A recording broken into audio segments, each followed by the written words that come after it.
All right. What's up, everybody? How you doing out there? Welcome back to the show. This is last week's fights. My name is Thinker St. James, and tonight we are going over each and every fight from UFC 318, Holloway versus Poirier 3, taking a look at UFC on ABC, Whitaker versus DeRitter. And to do all of those things with me, as always, my good friend, my co-host, the Ohio player, and a man who is never going to retire, Chase Parton. How you doing, brother? Dude, we are actually living. I'm actually loving the introduction you did. I want to give a big shout out to Beeb for even being here earlier. So I just wanted to give you a big shout out first and foremost. But yeah, everything about this weekend was good. And I'm excited. It's a good, like I said, good Monday.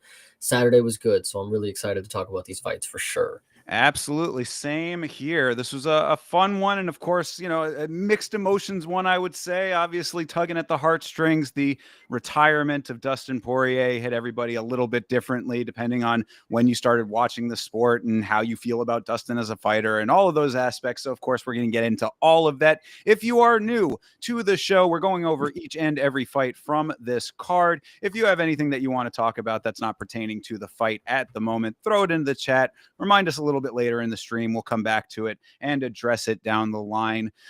Getting into this thing here, I mean, did you want to talk about some of the other stuff outside of these events first, or do you want to get into it later? No. First? Yes, right. I will bring up a few things. Sure. So over the weekend, Karate Combat had their first 2-day event. And it was maybe a smashing success. I don't know. I know Captain Longboat was there and they were doing the Crypto Bro thing. So it's whatever. Excuse me. The first day, which was Friday, they had an 8-man heavyweight tournament. And let me explain how this works. So you had heavyweights go up until the semifinals.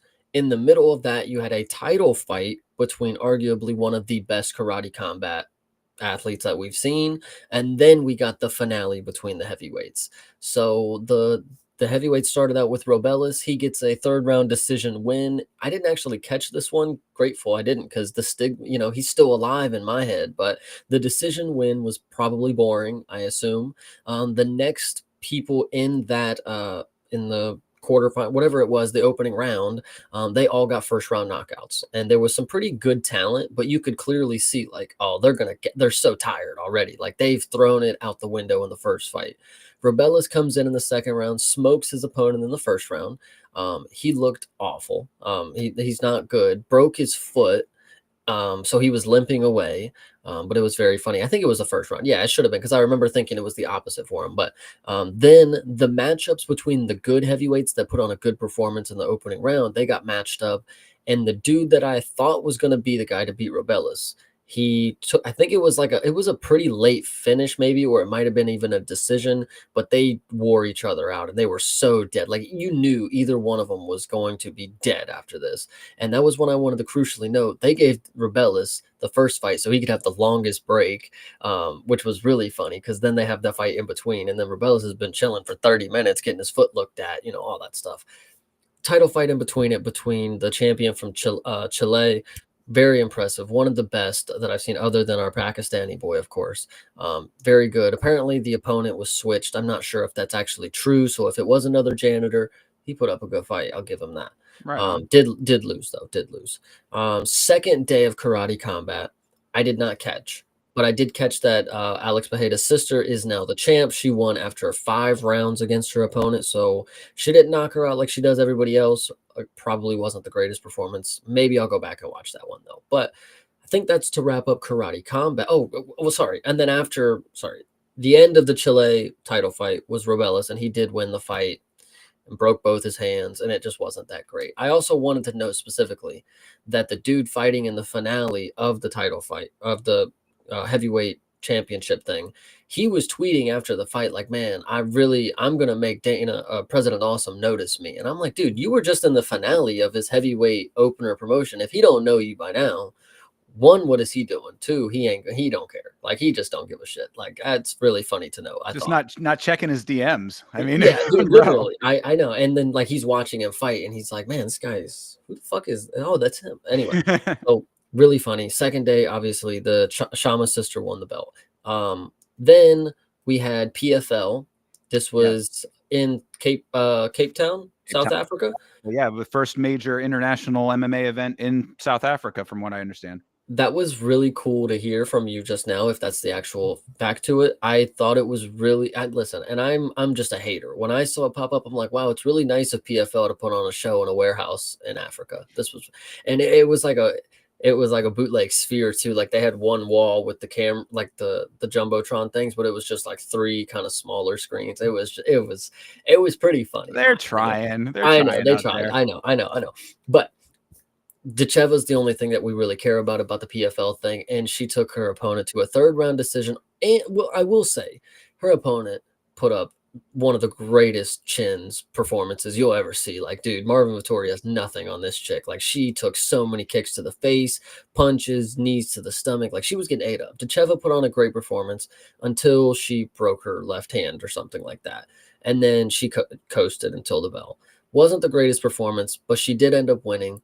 This wasn't a title fight, apparently. I don't know if you guys didn't know. This was a 3-round fight. Just Tacheva's gonna go co-main fight event. somebody. Yeah, she's gonna go fight somebody else for the belt now, which that's what I thought this was for.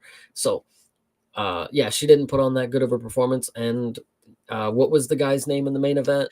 Johnny Eblin, yeah, that was the main event, the bigger news, I guess. Right. You know, Dakota Ditcheva winning a fight is not exactly news at this point. PFL is gearing up to, or has been, making sure that she is their big name, and she's certainly riding that into a new contract here. She signed a 6-fight deal with them now, so she's going to stick around in PFL for a good amount longer. But yeah, Johnny Eblin, he was fighting and beating his opponent solidly through 4.5 rounds, and then gets rear naked choked within like the last minute of the fight. So that was a bit of a crazy instance and a big upset there.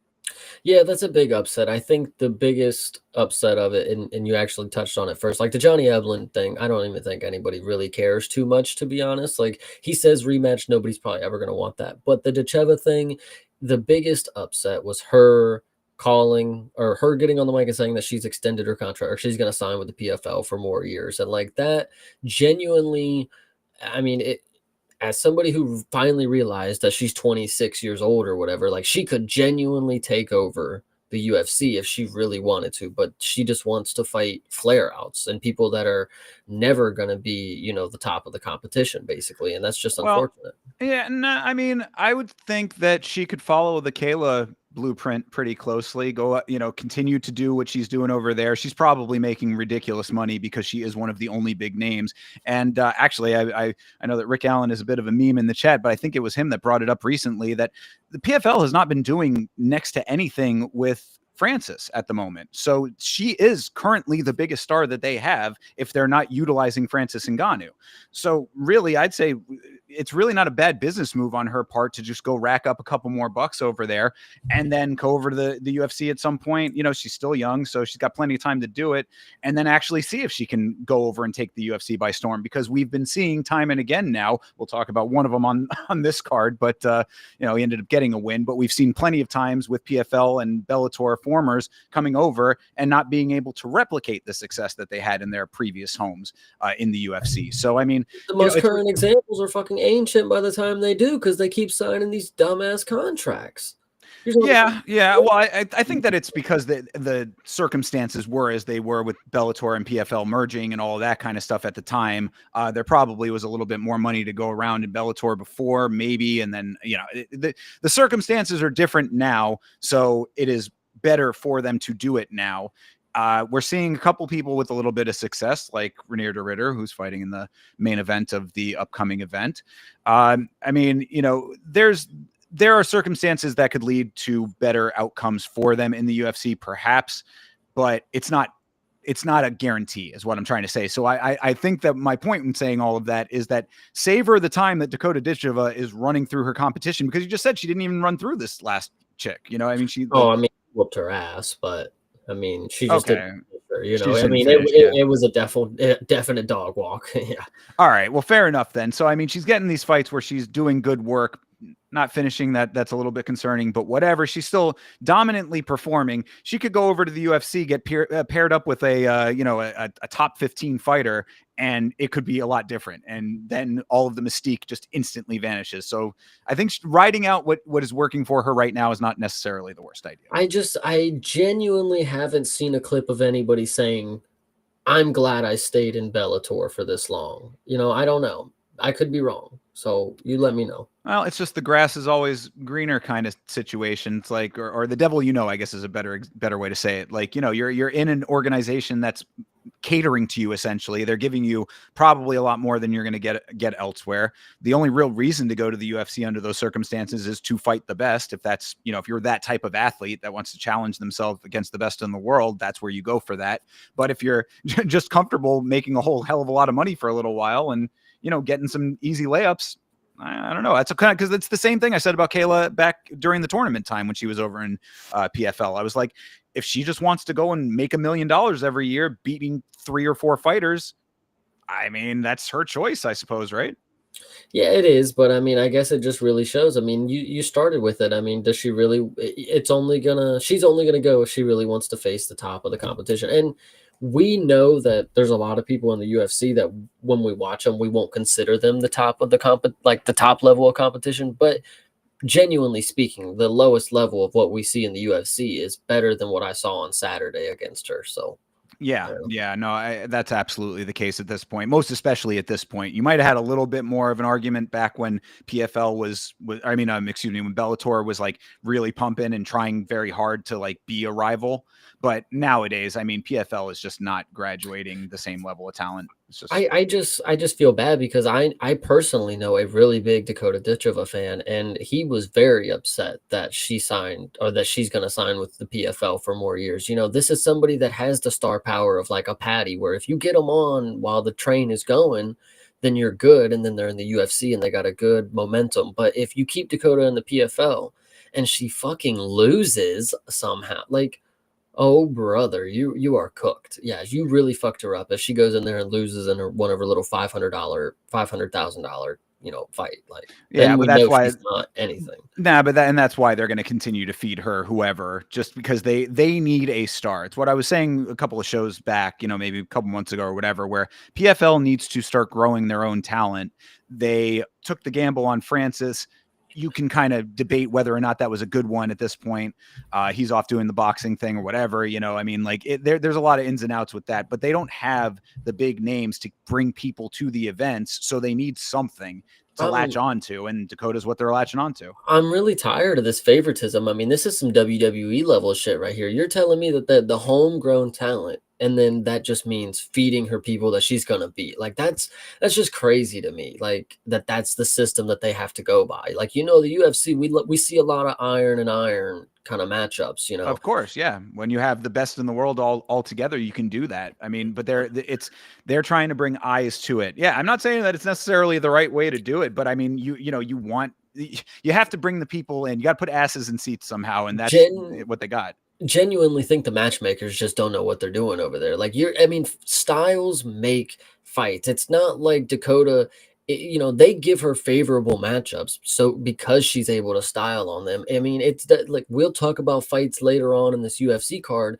where the skill gap is completely there's a whole foot in between it, but somebody is just able to pull through with a little more grit. I mean, that's really what the sport is about. I think if the matchmakers were serious in the PFL, it's not that they don't have the competition level. It's the styles, and that's them refusing to put up somebody that can actually beat Dakota.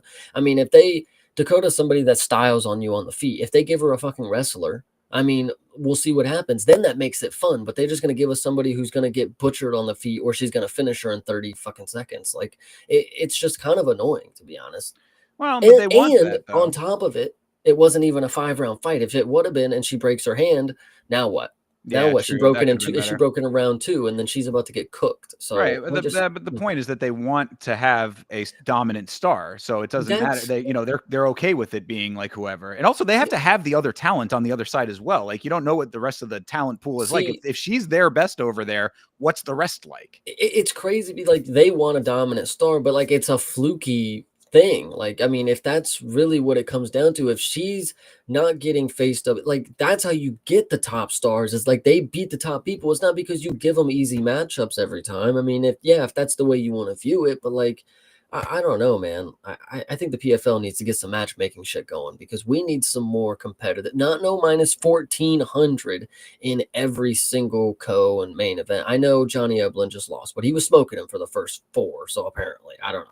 Yeah, well, you better hope that they can turn over some rocks and find some new talent. Then, I mean, they're in as much of a talent crunch as anybody else. This UFC is the preeminent organization, so they're going to get the best people naturally.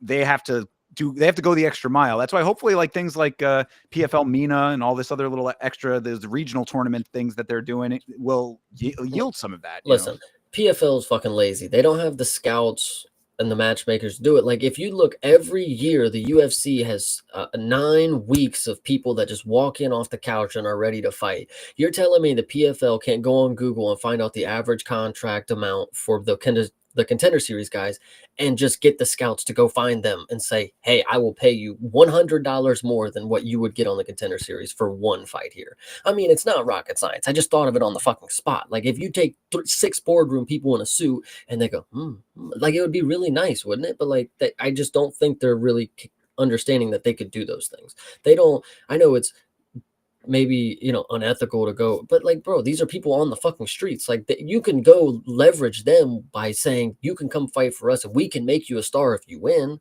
If you go to the contender series, you're gonna win and then go get put up against a fucking 23-year-old Jesus chiseled guy. Like I don't know. It's just there are so many different routes I think they could take.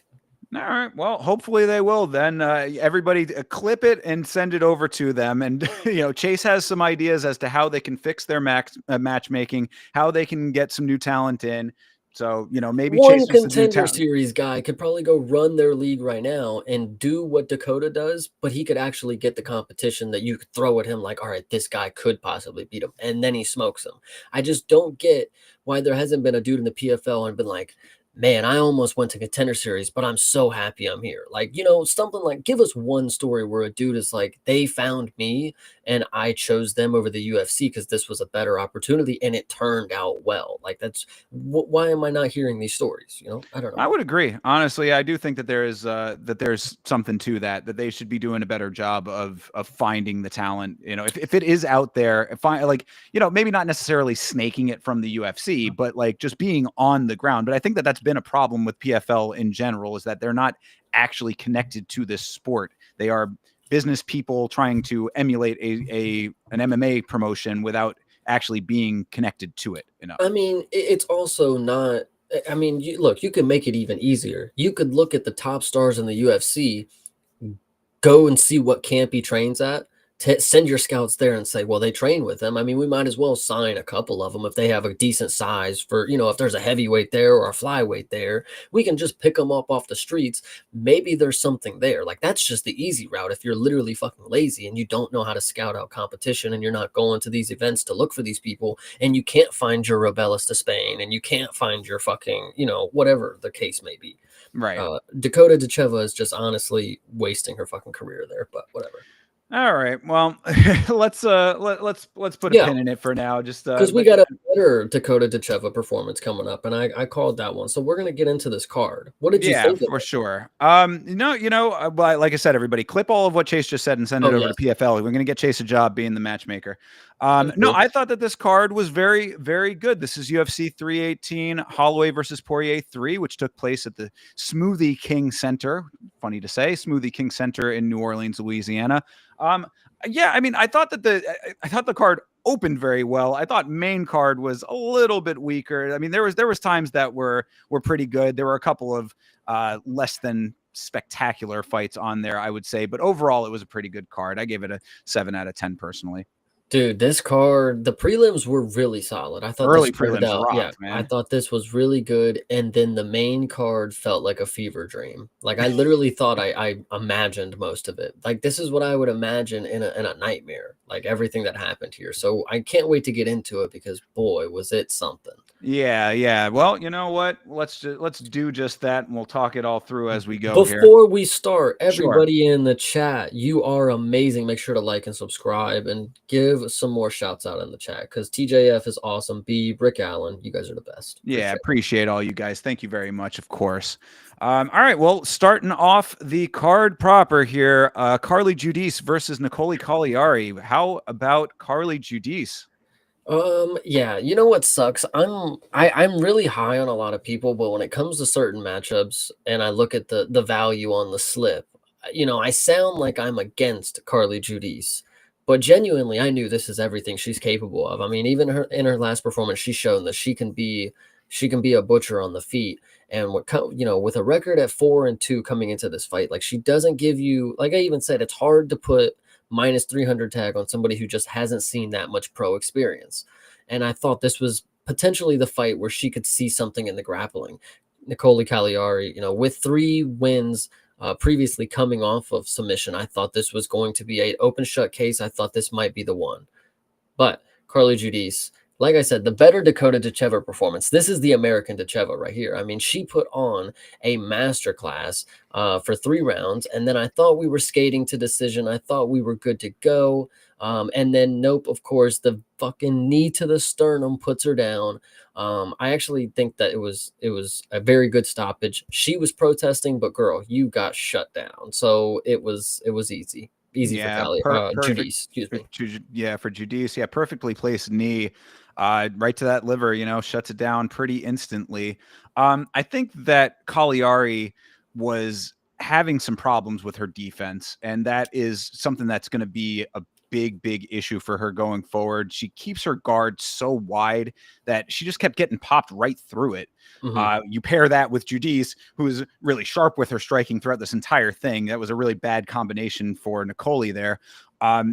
Judice had some very solid striking. I mean, like that. It's really important to note in this fight, like how well she was executing her shots. Her shot selection was very good. Her combinations were really nice, and she was having Cagliari wearing the damage very early in this fight. Like by I think the second round, Cagliari's eye was already swollen shut, which not a good look. And then also not a good look is Cagliari dead bugging on her back twice in this fight. She's like kind of beckoning her into the guard Yeah. because she couldn't get her down. That was the other big problem, is that Cagliari was having no success in the takedown department despite multiple attempts. So you put all of those together, it was kind of a long night at the office for Cagliari, and there just seemed to be holes in the game that are exploitable by fighters like Judice, fighters of that caliber, and that's going to just be a big problem for her going forward. I mean, it's not really fighters like this and fighters of the caliber. I mean, Nicole Cagliari has basic boxing defensive deficiencies. Like she just gets destroyed by a simple jab and a straight, And Carly Judice, shout out to her. I mean, I was gonna say recency bias, yes, but the two most promising strikers, and well, Fatima is one of them, yes, but she's got a lot more in the grappling department that we've seen. If Carly Judice somehow has I know she has a great takedown defense. That's what I wanted to note actually, is at the beginning of the fight, I said, if she has takedown defense and she's as good as we thought, not getting taken down, we're going to have a problem on our hands. And she did exactly that. And she popped her up for 3 rounds and then finished her. So these are two girls, her and Fatima, that I would think you have to really look out for. Thankfully, they're in 2 different divisions, so we don't have to watch them match up. So I'm okay with it. I like it. Yeah, and it's a nice story, I'd say, with Judice here because coming into this fight at 4-2, yeah, we talk about how when the losses start to creep up, you got something to worry about there. So I was a little worried for her in that regard, even though I don't think that her losses were really that bad, if I recall right. I mean, I think one was Split to Ernesta Kadetsuke. yeah. So I mean, and then one before the organization. So it's like you still just don't want that as your record. You don't want your losses to be anywhere near the halfway point to your wins. But I think in this case, it was not telling the full story of what Judice is capable of, and you're seeing now what she is capable of. So Yeah. this is gonna, if she can go on a nice run, get those wins up a little bit more, make the record stand out a little bit better, get those losses a little bit less prominent on the record. It's going to be nothing but good things going forward for her if she can keep this pace up as well. She is now the first woman in UFC history to win by kick and by knee. Do you believe that? Yes, 100% believe that. Listen, the sport is so new still that people can set records very easily, not easily per se. It's not an easy performance to do, but like to get 2 finishes in a row, that could be a record if you do it the right way. And shout out to Carly Judice. I always credit Josh Van for making history every time he steps in there. If Carly Judice can be someone just like that, I'm excited. She's very, very crafty, and I like this girl a lot. Yeah, after a performance like that, I'm certainly coming around myself. As far as Cagliari goes, when it comes to the women, they generally give them a little bit more leeway. So I don't know if she's necessarily going to get cut yet, but she Back to is. Contender Series you go. Yeah, right. I mean, she might have to do another round perhaps, but we're literally just talking about how you don't want the losses to be anywhere near the halfway point of the wins. She is now 8-4. That is exactly the halfway point, and two losses now in the organization, if I'm correct, right? Yes, absolutely. So, B makes a really good point. 2 finishes in the UFC at the age of 26. I mean, it doesn't get much better than that right now. That's as promising as they get for women. yeah. And Fatima's actually in the same boat there, but it is what it is. So Yeah, absolutely. So, we'll see if Cagliari can make some kind of a turnaround at some point. But as of right now, it was the Carly Judice show, and good show. I enjoyed yeah, it. 100%. Speaking of good shows here, though, next fight up was Bruno Ferreira versus Jackson McVeigh. Of course, McVeigh, the newcomer whose opponent missed weight by a ton, almost literally by a ton in the previously scheduled fight. That person was cut. This is the rescheduled Jackson McVeigh. They put him up against Bruno Ferreira because apparently they don't like this Jackson McVeigh guy. I don't know why, but this was a very, very impressive armbar finish by Ferreira. Yeah, this really sucked for me because, well, I mean, not really. I mean, I had Bruno by finish. I knew he was going to go in here and finish him. There was no way this dude on short notice was going to get through Bruno. Jackson McVeigh, one thing I will note, he's fucking tall. He's as tall as they come for any division that you get. And Bruno, thinking that the knockout was going to be the way he did it, I'm like, okay, he proved that he could get a submission. There's no reason for him to go back to it unless he really needs to. He should come out here and throw big old meaty slugs and knock him out. Jackson McVeigh did not get hit by a lot of strikes. And then when the grappling came, Bruno subbed him. I mean, that was basically all that she wrote. There wasn't really much to this one. It was a quick, great performance by Bruno. And finish was live, and I loved it. Yeah, I mean Bruno did hurt him pretty badly with an inside leg kick to the back of True, the you're knee. right. Yeah. That was a decent shot that kind of stumbled McVeigh a little bit. He had he was like overly calm. It looked like to me like when usually with a newcomer like that you'd see like a lot of jitters. He was like standing right dead center like let's go. Which I was like okay this guy might might be something with a a stance like that. But you know, I think that after that, the mistakes started adding up pretty quickly for McVeigh, and that's when things got into a little bit of hot water I for him. have a really good question before we go further, because Yes. B brought up a great point. Jesus was finished by an armbar. Would it have been Yeah. wrong if he was in the crucifix and got finished? It certainly would have been appropriate. All right, Yeah, I'm just saying. McVeigh with the long flowing locks. That is true. Yeah. Had them braided up, of course. One of But two Jesus characters on this card, actually. indeed, yeah, yeah. The luscious locks were on display for the, at least in the tail of the tape pictures and stuff like Yes. that. But no, yeah, the like I said, the mistakes for McVeigh were, I think, the big decision, or the where the divide was, what made the decision, because Jackson gets on Bruno's back, then he sort of awkwardly rolls with him, but like holding on to him, so Bruno ends up on top of McVeigh, but still having his back held. So it was an odd situation there. Bruno ends up reversing that, gets up, then McVeigh is on his back. He's trying to backpack him, but he's way too high. He ends up getting slammed, and then the armbar was like this really slick move. That I think is the really all you need to know about this performance, was how nice the armbar was, because Bruno had to slide his body across the top of McVeigh to actually get the position where he wanted it. But once he did that, it was locked in really, really nicely, and the tap was very quick thereafter. So I thought this was a very impressive maneuvering to be able to pull this off from the position he was in, because it was almost belly down. It wasn't like full belly down, but it was like close enough to it that a little bit unconventional. Yeah, I'm getting sick of strikers coming out here and getting multiple submissions in a row. It's really starting to hurt my ego. Surely he cannot get a third in a row. I mean, we got to play this game every time. Bruno Fajeda, you got to get a knockout next time, dude, please. But yeah, no, this was a great performance by Bruno. I really do like this dude. I feel like he's a little underrated. For like, nobody would ever mention him in a conversation. He's really short for the division, but he is a finisher. He only has 2 losses. And yes, he did lose to Abus, but Abus only lost to Sean Strickland, and everybody loses to Sean Strickland and has a bounce back, apparently. So if you do the math there, Bruno is on his way to something good. I think it's really good. Yeah, maintains 100% finish rate. So He might as well be fucking Ilya with subs right now. God damn it. there you go. Perhaps. I mean, granted, he is doing that against Jackson McVeigh, who is, coming in off of the street. But if he can replicate that a little bit higher up, then, like this could be a great example of a guy who gets a couple of losses, it gets him out of the way. You know what I mean? Like, it's like, okay, yeah, you're feeling it out.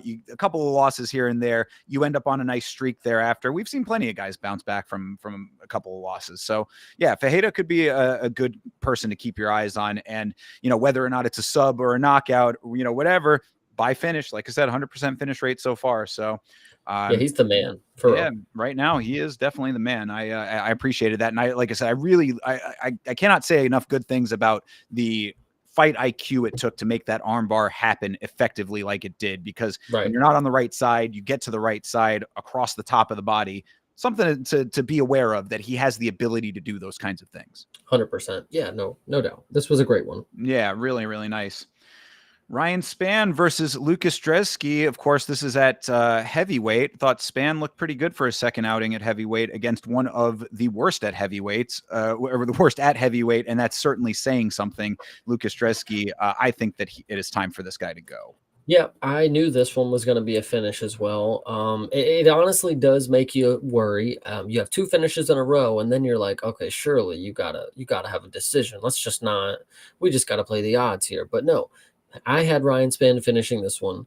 And yeah, it did worry me with those odds coming at me. But Lucas Dretsky is just so awful at everything he does in the cage that Ryan Spann was able to just easily manhandle him. And he actually made him look really funny in this. Like, it was a really goofy performance from Dretsky. And then to get choked out and tapped like chicken, it was icing on the cake, Yeah, I mean, Dresky is he was lacking. You know what I mean? Like, that's the That's note just that I had. him. Like, I Yeah, mean, like he's not missing anything. That's just him. I really do stand by what I said on last week's show, that him off the gear it's just a different world for him. And I hate to say that, because it's like, you want to believe that, like, the skills, you want to believe that the juice is enhancing what's already there, right? Like that's at least I think what a lot of fighters would want you to believe. It's like, yeah, no, I'm a great fighter. The juice was just to get me that much little bit better, like that little bit of competitive edge. With Lucas Dresky, I think that really was like what he was leaning on, was just Mhm. the extra help from the juice. Him off the juice is a completely different type of fighter. And then going up against Ryan Spann, who is look, does he have losses? Yeah, he's got a good amount of losses, but the dude is seasoned. And that Mhm. is something that I think sets him apart, especially now another guy coming from light heavyweight to heavyweight. He's seen a lot over his time. And like this was a good example, what I always talk about starting fast and early, getting to it early. This was a great fast start for Spann. Nice early takedown, got the head and arm attempt, ground and pound, full mount. I mean, he was just doing what he wanted to do because he got to it quickly, and he's fighting a guy like Dresky who's not going to give him much back. Perfect situation. So second head and arm, doesn't get that either. Dresky stands up into Spann's guillotine, and that does the trick. Sounds good to me. Yeah, absolutely. It was a quick one. It was a fun one, but Ryan Spann did exactly what he needed to do and disposed of Dretsky. Going forward, I'm just hoping that Ryan Spann is going to keep being the finish or be finished kind of guy. He's been screwed over by the judges before, so I knew this one was definitely not going to go to that. And I'm just real happy with this performance. I really like this. Yeah, same here. Like I said, I do think that Dresky's time is numbered. It should be pretty It's short. Monday. We would have seen it by now, sadly. I mean, if they're going to give him one more, then it's got to be after that. There's no way they can keep this guy around just to be a punching bag. Even at heavyweight, that needs more people. Like this is not it. Yeah. I mean, it's nice for the highlights for the other guy, but the fights are not at all competitive. So like, he's not being utilized in any way that's really even getting that. Because I mean, this was like, I don't know if you're necessarily going to see this on Ryan Spann's highlight reel. Maybe you might. I don't know. But either Yeah. which way, yeah, I would say cut him personally. If they want to keep him around, whatever. But I did want to note that Ryan Spann seemed very rattled in his Octagon interview. Did you happen to catch the Octagon interview of this one? No, the only thing that I know before the fight is that he says he does not train anymore. He just Oh, walks in. interesting. Okay. Well, I mean, I don't know if he was worried about getting cut or if there's something else going on in his life, but he seemed very the emotion seemed very amplified. Like, I thought it was, I wanted to laugh at it at first, but then after seeing the rest of it, I was kind of like, there might be something else going on here, because when DC started the interview, he's like, Ryan Spann, guy, nice way. And then he just takes the mic and goes, hallelujah. And I was just like, whoa, okay. All right. That was one thing. And then he's just like, yeah, no, man, I just want to go home. And I was just like, whoa, okay, all right. They're just. I just say that to say that I hope everything's all right with Ryan Spann, because he, great win and all that was very good, but he seemed to be just a little bit off in the interview, and sometimes that might be an indicator of something else. The only thing that I noticed after the fight is that the only thing he was worried about, and the ref even had to go track him down and like pull him with his arm. He went to his corner to give them his mouthpiece so he could put in his grill. Very important.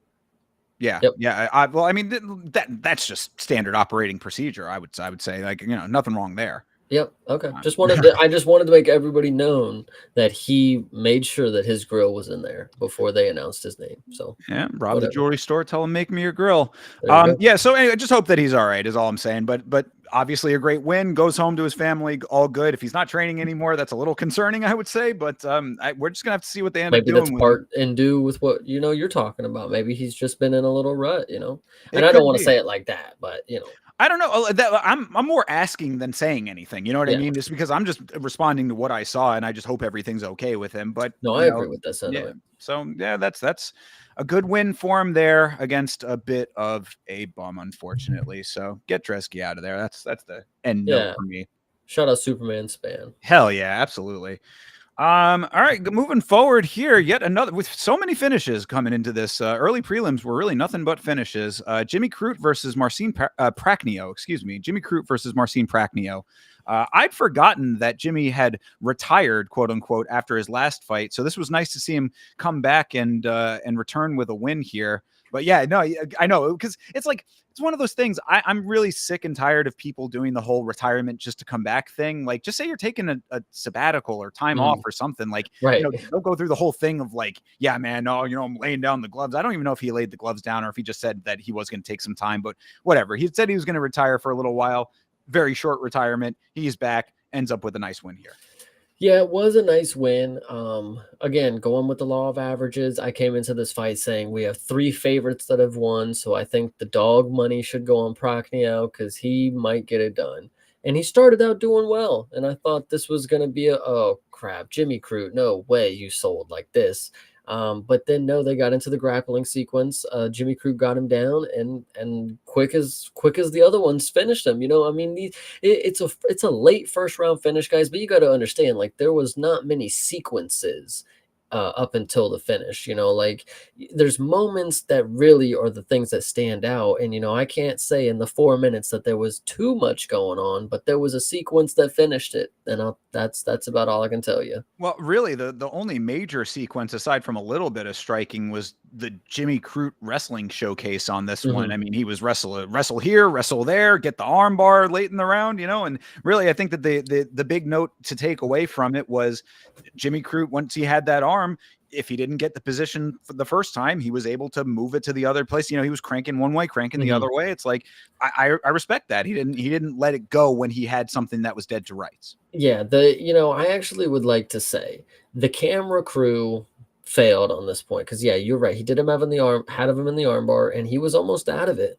And then he kept twerking it, and then he kept switching the position. It kept rolling over, and finally he was able to lay on it and get it down. The UFC, the people in the broadcast room, they screwed us over by not keeping the angle on the elbow long enough. They switched it away before he tapped.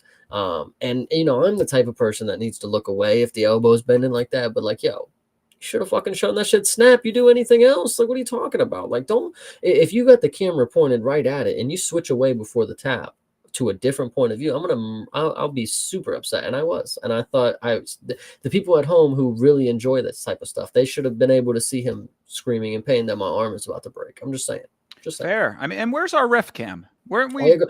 I mean, we were doing all this stuff with ref cam for a little minute, trying to make that a thing. And then all of a sudden we see it here and there very sparingly, it seems like. That one dude, I forget his name, but he's gonna live on in infamy as the one time somebody got finished and they used the ref cam, Billy Goff. Yes. Yeah. And that's just terrible to see, man. They should have brought that one back. I agree. Yeah. Yeah. Shout out to Muzz checking in. Appreciate you, brother. All right. Well, I mean, that's really all I had to say about this fight. I mean, Jimmy Crute, good to see him come back. Good to see him get a win. It was quick and easy.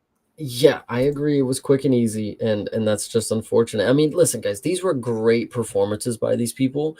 They did it in such a fashion that you can't say too much, but you can still admire that they put on a hell of a performance to win this one, especially with this one. That armbar submission was very, very hard to get. The one with Bruno was a little easier because he didn't have to go rolling through and keep holding and switching the position. Like I'm surprised Pacquiao didn't get out of this one. That's how much he was fighting through it. He even got his legs involved at a point, but Jimmy Crute was able to showcase some really good grappling. Just note this was high level here.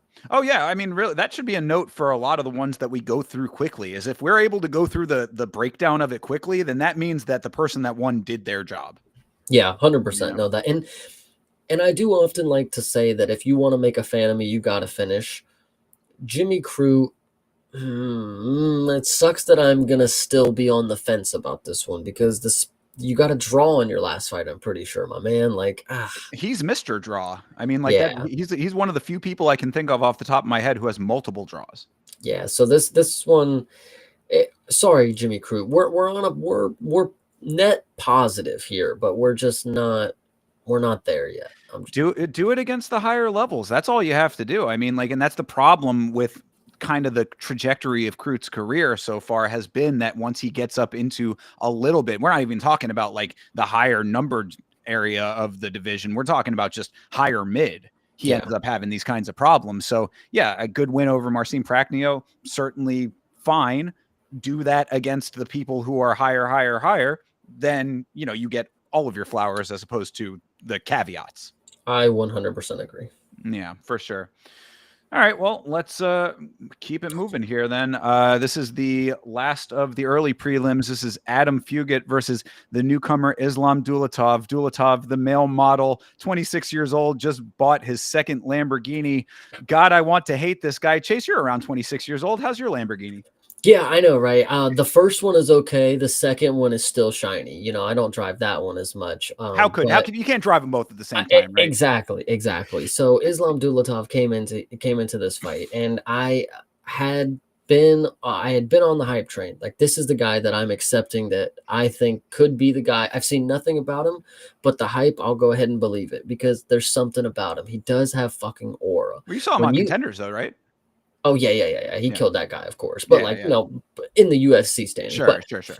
coming into this fight, I mean, you can instantly notice this guy is menacing. He is intimidating as hell. The jaw is mog full. Like, that's all I'm saying, dude. He comes in here and he gives you, like, I even said, like, holy shit, this dude, like, when you're watching him, it's like you're watching a mythical being. Like, he has the Alex Bejeda kind of vibes to him. I'm telling you, like, when he was in there, I was like, dude, I'm waiting for him to kill this guy. Like, he's either gonna rip his head off his spine or he's gonna just throw him in the dirt. And he actually, I don't even remember how the finish happened, but I just know he did it, and I was fucking hyped. Like, that's just fucking all I need to know. So I mean, it was just check left is what did it. But I mean, I got to give a little bit of credit to Fugit here for leaning on his wrestling, knowing that the power in Dulatov's hands was something that he should be concerned about.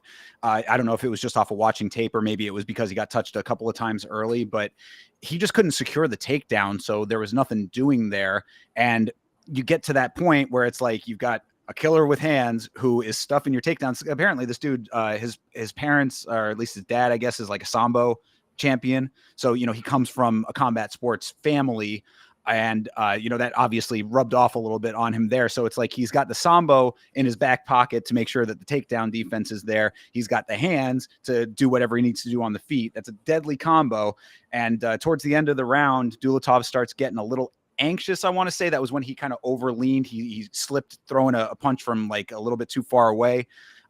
You could tell that he was ready to ramp the action up at that point. So this, for his first performance in the UFC, I think there was a little bit of a feel out, needed to settle in just a little bit more. But I'm going to be keeping an eye on this guy in his next fight, because if that was the jitters performance, if that was the getting your sea legs kind of deal, then this dude might be really dangerous. yeah, I remember when I was rewatching Carlos Praetus on a lot of his early fights. The first fight in the UFC, he was very timid to like actually engage for a lot of it, and then when he did, he literally starched him, and I was like, holy shit, just do that earlier. And then from on then, he just started to do it earlier, and that's exactly what he did. Islam Dulatov, I'm not telling you to do it earlier because this was a great performance, but feel more comfortable, dude. You're at home. Like you said, fuck the runway. We are getting in the cage. This is what I want to do. I want to be a fucking fighter. And I appreciate that. We need more people like this. It's not even just the fact that what he did and he came over to the sport. It's like, be more vocal that this is what you want to do as your career. When we get the perception that all these fighters hate their fucking lives and they don't get paid shit and they just go in there and get their ass whooped and sent home, and Dana just has to give them a ring later on, like, it doesn't really give us good insight. But like, this is a dude that has like character. Sure. You have a story to him, and you can get behind where he was and what he is now. But like, people later on that we'll talk about, like, they're just people that fight. Adam Fugit, like, he's just a random guy kind of deal, no character. He's just a guy that gets knocked out by the debut guy. So Yeah. Well, I mean, there's I guess it's funny that you say that, because they were talking about how he has a modeling job. I guess today, actually, they were saying that he's fighting on Saturday, had a modeling job on Monday. They were talking about if he was going to be touched up, how that was going to affect his modeling. But obviously, no damage to the face. So talk about confidence I and not was taking yeah damage. I was gonna say that's next level confidence. I mean, Ilya celebrates the fights the night before, but Islam is a real businessman. He's like, fuck, I got jobs. Like, I'm not gonna take any damage. Of course, put me on Vogue. I'll be there Tuesday. So Yeah, shout out to yeah, him. pretty much it. And apparently there's also Abus Dulatov as well. He's one of 6 brothers, I think they said, Mhm. which is wild, but I don't know if all of them fight, but at least one other one does. So keep an eye out for another Dulatov, perhaps, and we'll have to see which one's the better one. Interesting enough that his name is Abus Dulatov. I forgot to make note that Abus was in his corner for this fight. Yeah. Yeah. So Well, yeah. I mean, Abus Magomedov, excuse me, not his sure. brother. Well, Sorry, I and didn't. actually, I guess that is a good point. He did say, "Shout out to my brother Abus, who's a great fighter." I would assume that he was talking about his own brother and not Abus Magomedov, who is also from I Germany. And I got it as Abus Smagomedov behind him. I didn't know that the brother was also named Abus. So Well, that's maybe I don't know. I mean, maybe I'm okay. mistaken in that part of it, but he did say that his brother is also a fighter. So Yes. there, whether or not it is a Booth Dulatov or another Dulatov with a different name, either way, there is another brother that could be fighting in the Yes. UFC at some point. Yeah, 100%. But no, this dude's a Chad, and I actually would really like to see him take a fight very, very soon. I mean, if he comes out here and takes a fight on one of the bigger cards coming up in, what's it, July, end of July, he goes September or October kind of deal. He makes something happen there. Oh, dude, that'd be awesome. Give Yeah. him Manuel Torres. No, that's lightweight. Sorry, they're just built the same. Either way, continue. Yeah, I mean, that certainly no reason that he shouldn't be active after a performance like that. Welterweight is a hot division. There's a lot of competition there for a guy who's a power striker with sambo as well. I mean, he's well-rounded enough on paper. Give this guy a good competition in his next fight. I mean, you can get it. There are certain people that like hot shotting makes a little bit more sense for. Like, I'm not saying that you need to shoot this guy up into the ranks just yet, but like comes out here and puts on a performance like that. It reminds me a little bit of like Malcolm Wellmaker. You know what I mean? It's like, yeah, you start seeing some knockouts out of these guys. Like, yeah, give them what they deserve. Move them up. Hell yeah, I agree. Yeah, right on. Shout out to Didgery Dave checking in as well, by the way. Appreciate you, brother. Appreciate you on the watch along as well, always. Moving into the regular prelims, this was perhaps one of the most ridiculous performances I have ever seen in my life. I've been waiting all night to talk about this fight. This is Teba Gautier versus Robert Valentin. We both talked on the previous episode of this show about how big fans we are of Robert Valentin.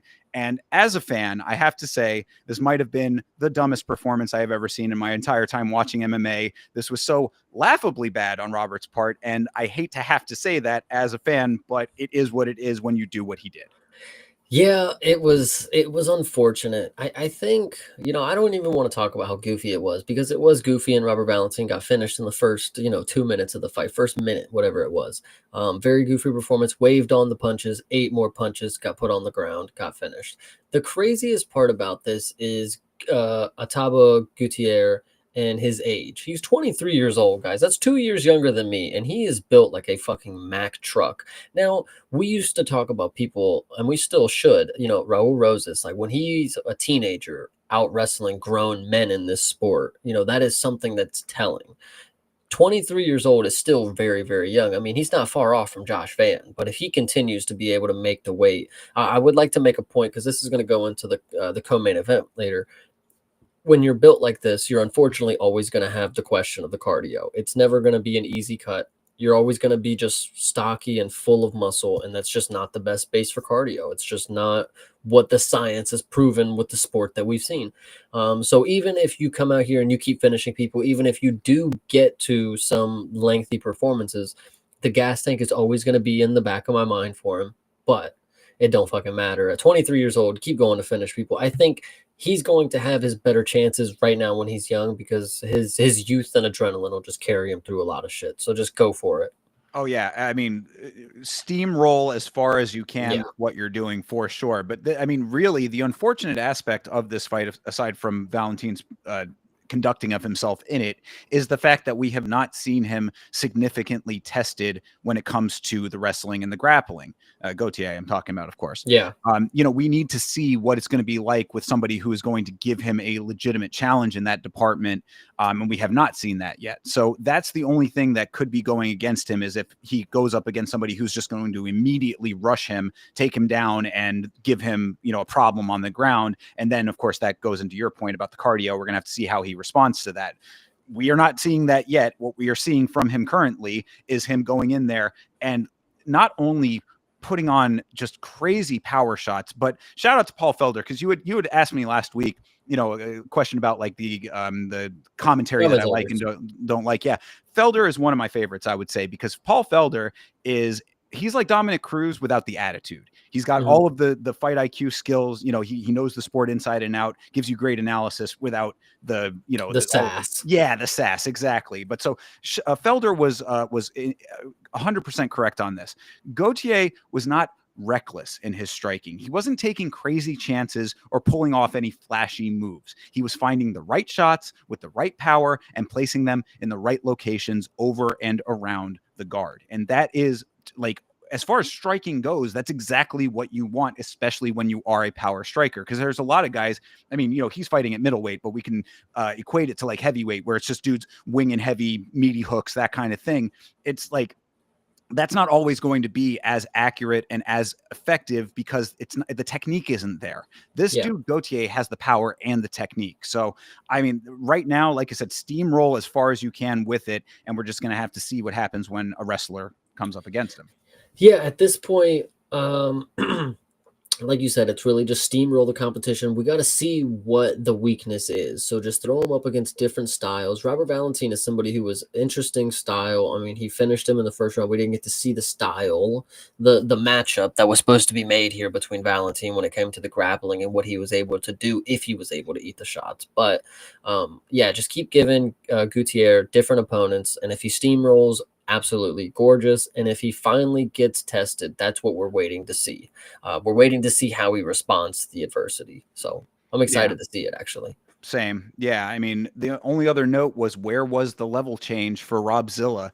I mean, I can't let this slide. Like, we have to talk about this ludicrously misplaced confidence in Robert Valentin in this fight. Like, what was this? What was this performance? Like, I mean, Rob is generally, he's kind of a character in his own way. He's like a sort of got that Yuri sort of, internal mysticism, I want to say, is like kind of the way I would describe it. Like, he's very cerebral. I would say those kinds of things I would have thought would lead to a more an accurate assessment of your opponent, like sizing them up from a deeper place. I want to say this was him coming in with this, like, almost a chip on his shoulder, but against this guy, you picked the wrong one for that. Yeah, no, it was definitely embarrassing. It was hurtful to see that he just wanted to go out on his shield. I mean, he just realized it was not the move to take this fight. I guess that was what I saw. He got hit and he was kind of backing up against the cage after a couple different shots. And then he really just had to make a choice. Do I really want to do this for 3 more rounds potentially? So it is what it is. Sometimes you win, sometimes you lose. Yeah, I mean, I guess that really is it, because he, like, after getting touched like 2 or 3 times, because you're exactly right. It was an early, not flurry, kind of has a different connotation, but it was a couple of well placed shots that definitely affected him. Back to the cage. He's in that moment, like, internally, like, what am I going to do? Do I try for the level change, or do I, just get out of here a little early? Perhaps. I mean, I hate to say that because it does sound like, no, he looked mad at the loss. He didn't look like he was like in there for the money kind of. Yeah, deal. No. So I'm having trouble understanding what was going on with Valentin, like why he thought that this was the right way to do this. Yeah, and it sucks too, is because we know he's not the type of dude to go in there and ask for a big old check. Like he just wants to enjoy the fight game. He just wants an opponent. He's gonna go home to and see his neighbor tomorrow kind of deal. So I think it's unfortunate that he came in here and lost like this, but sometimes you just got to make an executive decision and we'll get on to the next fight. Hopefully we'll get it, I guess. I hope that he does. I mean, I hope that they're going to keep him around because, this is now a couple of losses. Now he's lost to a grapple heavy guy and a strike heavy guy. I mean, that's not looking great on the resume. And then you pair that with just poor decision making inside of the cage. That's a fight IQ thing. And I thought that he was more of, like I said, the cerebral aspect of him is why this is confusing to me. He's not a cocky guy in general, as far as we've seen him on The Ultimate Fighter. Yeah. We saw an entire season of him on The Ultimate Fighter. Like, he's a dude who wants to help other fighters. He takes fighting seriously. Like, it was baffling is, I guess, the way to put it. So anyway, I won't keep harping on it, but it's just, I think it bears repeating that this was, it was just it would have been laughable if I didn't like Robert Valentin so much, but I do. So it's just like confusing. Yeah, no, this one was, it was hard. I tell you, I'm with you. It was a sucky one to watch. Well, speaking of sucky ones to watch, let's move on to the next one here. Francisco Prado versus Nikolai Veretennikov. Man, we have to now watch more Veretennikov fights, and that really makes me sad. DC said Prado's making mistakes in the second round. That was his note, and I think that is the theme of this fight. Mistakes on both sides, but Prado's mistakes ended up costing him the fight. Prado is unfortunately not very good. For a 23-year-old, I think it was also, he's very young. did not show any upside, didn't show me that like, oh, with a few tweaks, like he's got it. Like he lost to arguably, he made Veretennikov look very good in the first round, and that's impressive.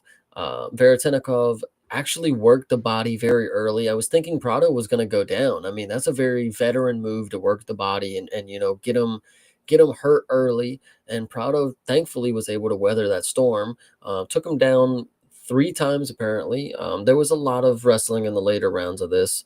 I remember DC specifically saying that Veretennikov he still thinks a title run is possible.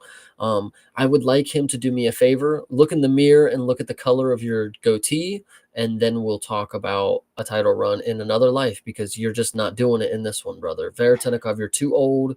The skills are not there. You do too many spin kicks that are never hitting your opponent. And yeah, this one was just hard. Listen, this whole card had some ones that were really hard to watch, and this one hurt because Argentini and Drew Dober just did not have what Drew Dober has, and that's what sucks. Yeah. Well, I mean, I thought that Prado did the right thing at first, at the very first, getting Veretennikov to the ground. Obviously, we've seen Veretennikov have a lot of problems with grappling. He has very, very limited skills on the ground. So going for the armbar, not a bad idea. You get him Oh down. yeah, Turns out to be an unfortunate idea after that, because he ended up getting slammed on the side of his head. Half the time, the slam goes terribly for the slammer. The other half, it goes terribly for the slam E, because you can slam yourself deeper into the armbar. This time, it was Prado who ended up getting the raw deal. So I don't even really take too much away from him with that. You are always going to be at risk of getting slammed in an armbar from that position. When you go to armbar a standing opponent, there's always going to be the chance that is how it goes. So it's a 50-50 gamble. Unfortunately, he was on the wrong side of it. He was lucky he didn't get knocked out with the slam. Definitely lost the round trying to get himself back into the fight thereafter. So round one, understandable why that went that way.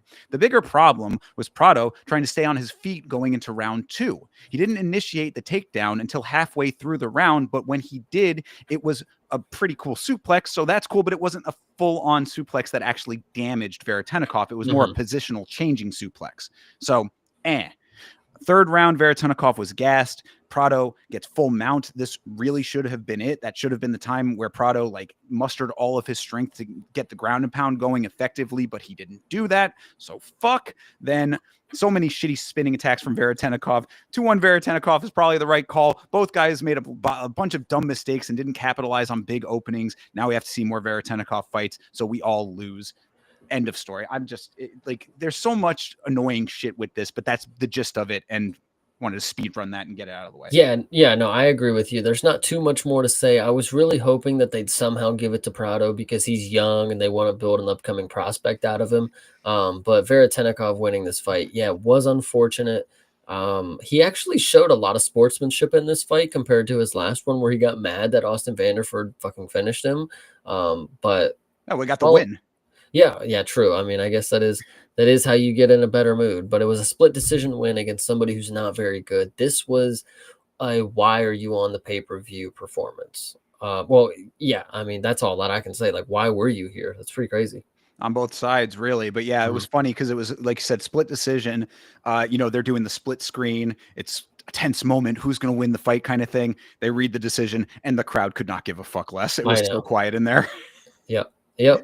And Veretennikov celebrating with his team like he's just won the fucking championship. Like, dude, you just beat a bum. Like, reminds me of that meme with the dude with the champagne at the top of the podium, and then it's the podium with all the other people ahead of him, kind of thing, whatever. But anyway, Veretennikov, there's this should not give you any better impression. We talk about that a lot recently with fighters who are getting fights where they win, but it shouldn't mean that you put more faith into them. So if there's any takeaway from this, Nikolai Veretennikov, if he goes up against anybody who has even any slight wrestling, grappling ability beyond what Francisco Prado had, you're probably going to be wisely betting against him on that. If you get him to the ground and keep him on the ground, he has nothing doing. Prado just was not able to make that happen.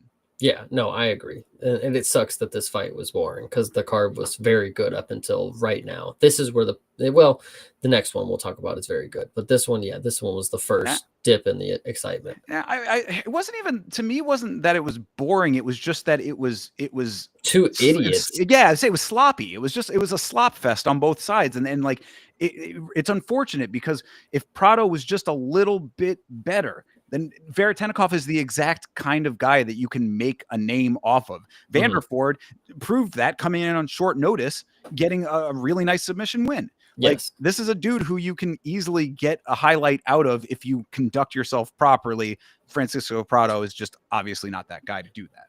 I 100% agree. Unfortunately, he's not. But fortunately, we know early enough in his career that we've seen at 23, he's just not the one. Maybe at 28, after a few more, he's able to build some sort of momentum. But as of right now, nah, mate, this is not it. Yeah, definitely not. So Francisco Prado, unfortunately, busting a number of parlays for me. So that'll always stick in the back of my mind. But in your minds, just remember, Veretennikov, wrestling, don't mix. Yeah. All right, well, let's move on to a better fight here. Marvin Vettori versus Brandon Allen. Before getting into the actual fight itself, I did want to say that I thought it was nice that the organization acknowledged the passing of Marvin Vettori's brother, Patrick. Very sad and tragic situation there. So nice that they did a little bit of a video tribute to him. And then the second note was that while they were doing the ring announcements, this was during Bruce Buffer talking. In middle of the announcement, they cut to two dudes in the crowd doing shoeies. Why? Now, I know we know Tai Tuivasa. There's a reason there. It's a cultural thing in the Australia, New Zealand area, whatever. Neither of these guys are from that region of the world. Why are we watching shoeies? Yeah, that's one of those shots where they're like, "Oh my god, get it real quick, get it." Yeah. That's actually hilarious. Mid Bruce Buffer is really funny. Yeah, I'm like, they're gross. B, they're not connected to this. Why am I looking at it? But anyway, I digress. What'd you think of the fight? I think it went exactly how I said it was going to go. I think I was spot on. Yeah, very much so. I agree. Brendan looked phenomenal on the feet. He was very confident in his striking, and he put a world of hurt on Vettori. I mean, it was very, very early in the fight that Marvin Vettori had a broken nose and was bleeding, and then Brendan Allen was able to really style on him after that. It was definitely closer than what a 30-27 would lead you to believe. I mean, either one of these rounds, other than the first, probably, you could give to Vettori. Like, it was definitely close enough that Vettori was landing some big, powerful shots, but credit to Brendan Allen. I mean, he did eat a lot of good shots. And you also will forget, guys, Brendan Allen is huge. Like, he made Vettori look small. And Vettori, I'm not convinced that he's the smallest guy, guys. Like, he's pretty big of a guy himself. Brendan Allen is just massive, confident in the striking, put him on the back foot, laid in a lot of good combinations. And I think he just really just did the performance that I was really expecting. We would have saw this in a casino had there not been security, is all I'm thinking. For sure. Yeah. I mean, shout out to Felder again saying, because my note was Allen should lean on his striking more often if he's got hands like that. And Felder made the good point that when there's bad blood, you want to go out and punch the guy. You don't necessarily want to just wrestle him for the entire fight. Yeah, and I actually would like to point out that this was very classy by Brendan Allen to go ahead and, chalk it up to, respect on mutual combat. It takes a lot of guts to step in the cage. Not everybody would have done it. And he even said, after the thing with his brother, he wouldn't have even, participated. So it was respect for Vettori for stepping in there and obviously putting on the performance. And I think it was very deserving of the fight of the night. There probably should have been 2 fight of the nights, but whatever. Is this the one that won fight of the night? This one fight of the night, yes. All right, interesting. Yeah, a lot of competition on this card, of course. But this was a solid striking affair on both sides, really. I mean, nice crisp striking to start it off and all the way through pretty much. I mean, Allen got clipped a little early, then a really nice takedown and some of the signature ground game for a little early there. So great work for that. Like you said, busted the nose up. Vettori was wearing the damage early in this fight.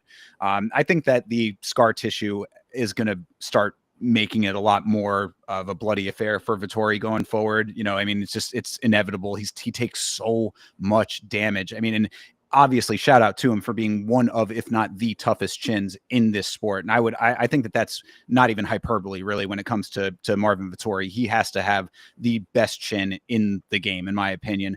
But because of that, he takes so much damage, and over time that just, we see it with guys like Nate Diaz, where tough guys end up bleeding more so than anyone else because of how much damage they take. So that was apparent early that he was going to be bleeding out pretty heavily, and he did. Not too much to say other than that. Through the second and third, it was a good two-way scrap. Allen just landed more and got the takedown in the first, so that kind of swung it his way, even though Vettori was swinging. And Vettori is a tough guy, a durable guy. He just doesn't have enough of the pieces in place to hang at the highest of this sport. And Brandon Allen being right at the cusp of that, I think that really speaks volumes based on what the rest of the division looks like. This unfortunately came early for us. I mean, this should have been the co-main event. It should have been 5 rounds. I think it would have been very interesting had it been 5 rounds. These guys were definitely gassed after 3, but that's what makes those extra rounds very important. We probably could have seen a finish. I thought either one of them could have been working towards one, especially with the gas tanks. But Brendan Allen, like I said, confident in his striking. The bad blood was there. And I actually did want to bring it up also, since we brought up Vettori and the passing of his brother. Brendan Allen's brother as well was also in some sort of accident or whatever. That quadriplegic. So that was good for him to shed some light on that as well. Builds character. We're all fighting for something out there. So yeah, absolutely. And I thought that Brendan Allen in his post-fight speech, aside from the good sportsmanship that you mentioned, I liked the bravado, man. In my hometown, in front of my brother, in front of these fans, you cannot fuck with me. I was like, hell yeah, dude. That's I like it. I know that's like, you want a little bit of that, because I respect the guys who are like, low key, kind of, go out there, do your thing, not a lot of shit talking, but fight like this with a little bit of a little bit of tension behind it. Good striking affair between these two, obviously a scrap like that. It was warranted in that moment, and I give him a lot of credit for the way he conducted himself. Yeah, I agree. Brendan Allen, we've had our moments, man. I've not always been the biggest fan, but you are coming around as somebody that I can trust a performance out of. You are consistent in what I know to expect out of you, and that's really all I can pray for when I want to watch these fights and I see Brendan Allen's name come up. I know what I'm going to get, and that's really all I can expect out of you. So shout out to you. Yeah, absolutely. Good performance here. Vettori, he seems like he's on that backslide, that dreaded backslide. And, he took a little bit of time away from the sport, came back, loses again, coming back. He's only 33 or some shit like that. I mean, only, but like, when you get that close to the highest of the high and you don't achieve it, and now you're continuously backsliding and taking losses, I don't know. I'd be a little concerned about Vettori going forward. Like he could very well be just like, Jared Cannonier. Like, he's fun in his losses. He may get finished, but like you're not going to stop booking him. Like, come on. I hope. I mean, I guess what I'm saying is that I hope that he can get those wins to continue to make it even a checkerboard, so that it will keep him around a little bit longer, and he can get into that sort of, middle territory where he's just getting booked regularly and it just is what it is. Because it's always hard when you get close to being elite, don't achieve being elite, and now you're backsliding. It just doesn't look good. And I don't want to see him get into Calvin Kattar territory, I guess is what I'm getting at. Yeah, he's probably already there, but I still think he's exciting enough in a division of people that are finishers that if you get rid of him before we see him get finished in the UFC is a major mistake. Like, give him anybody in the division, like Vo here, shout out you, Vettori versus Shara Bullet, give him people that are going to test the finishing abilities. And if Marvin Vettori is going to be able to eat shots from Brendan Allen like this all day, I mean, he may not get finished anytime soon, but I think that's where his career is heading. You're not getting rid of Marvin Vettori just because he's losing. We actually looked into it. Speaking of the karate combat shit, Sam Alvey, the double champ over there, he lost like 9 in a row or some shit. Like there was a draw in between 9 losses or something like that. So, people can get away with it. Yeah, but where's he fighting now? Yeah, karate combat. But, Yeah. Marvin Vettori, he can go to bare knuckle if he wanted to after he loses a few That months. that now you're talking. That might not be half bad, honestly. Mhm. That I could kind of see that working out. God, that brick head of his and all of the potential blood Yeah. loss going on there would be pretty entertaining. So yeah, maybe. I'm just saying, I like Marvin Vettori at the end of the day. I think he's not the greatest fighter, but he's a tough, durable dude who goes out there and takes a ton of damage to give damage. I mean, he Yeah. does swing. So I do want to see him continue on, and hopefully that happens. Yeah, I definitely I could see more of Vettori, but I digress. All right. Well, I'll move on to the featured prelim here. Kyler Phillips versus Vinicius Oliveira. Vinicius Oliveira is a guy that there are just things about him that bother me a little bit, but one thing that does not bother me is the fact that this dude has brass balls that he swings around at will, it would seem, because this dude, Vinicius, is a heavyweight in a bantamweight's body. This dude has a chip on his shoulder, hands down by his waist, winging shots from a mile away at awkward angles. I cannot think of another fighter that fights exactly like him. Like he is Um, an anomaly to me. it's not listen, he doesn't fight the exact same as the name that I'm going to throw out, but the methodical, the mysticism in the way that his strikes come from unorthodox positions is more like a Yuri. But obviously Yuri is way more technical than what you just saw on this, because when the fight started, I questioned if we made the biggest mistakes of our life, because what I was watching from Vinicius Oliveira in that first round, and he continued to do it. I'm not saying he switched up, because it was one of the funkiest performances that you'll see. The way that he was dipping his head into every single shot that Kyler was throwing initially, it was looking like a very long night for Mr. Vinicius Oliveira. And then Kyler Phillips gassed, and then it was free reign for Vinicius Oliveira to just walk forward like Jason Voorhees and throw punches from the stratosphere. They didn't necessarily all land. It actually wasn't a very clean performance. He did get the knockdown, but like this performance kind of lost some stock for Vinicius. I think in his mind, he thought he was going to get some aura from this, but like in my mind, you lost all what I thought you had in the technicality department because of a weird. I mean, you did win, but I would not say this is going to work against everybody. So that's just. Yeah, I gotta believe that there's going to be fighters higher up that are going to be able to figure this out, but it's just a hard. It's one of those fight styles where it's like, how do you train for it? I Mhm. mean, like he's a tough puzzle to figure out, Vinicius Oliveira. Like Is he Kyler, though? No, he's not. No, I would he's say not. so. I mean, because Kyler figured him out in the first round and then gave up because he's tired. Dude, I he gave was up. I whooping him. mean, He was whooping him in the first round. That's what all the judges gave him the first round. well, he I definitely mean, did win the first round. Yeah. see, but like that's the point. Like it wasn't easy. It was so easy for him right out the gate to just get it. It's like, all right, I figured it out. And then once he was unable to do that because his body was refusing, then we have a problem. But once you have somebody who comes out and doesn't, like, they call Kyler Phillips a front runner, and that's a very good thing. I mean, he's only winning if he's on top. But at the time where he's got to finish and come back, he's never going to do that. Vinicius Oliveira, I just don't think that we've seen somebody that's given him the matchup that'll make you realize what I saw on Saturday. I saw somebody willingly putting holes in their game, and that's what I like. I have no idea. He never has fought like that, in my opinion. I was saying this dude fought like Anderson Silva before this. Now I'm looking at him like you fight like a drunk guy. Like it was really crazy. It was really crazy. Yeah, Phillips did look good in the first round. He clipped Vinicius early, and Hmm. after that, it was all Oliveira. Oliveira dropped Phillips early in the second, and Phillips did navigate smartly. Going to the wrestling to try to get himself back into it a little bit, but all the damage thereafter was on Oliveira's side, and yeah, it's almost ridiculous that Oliveira has success with that style, but he certainly did. I think that my thought process has to evolve on Kyler Phillips. I think I was putting a little bit too much stock into him. I did pick him to win this fight. He did not.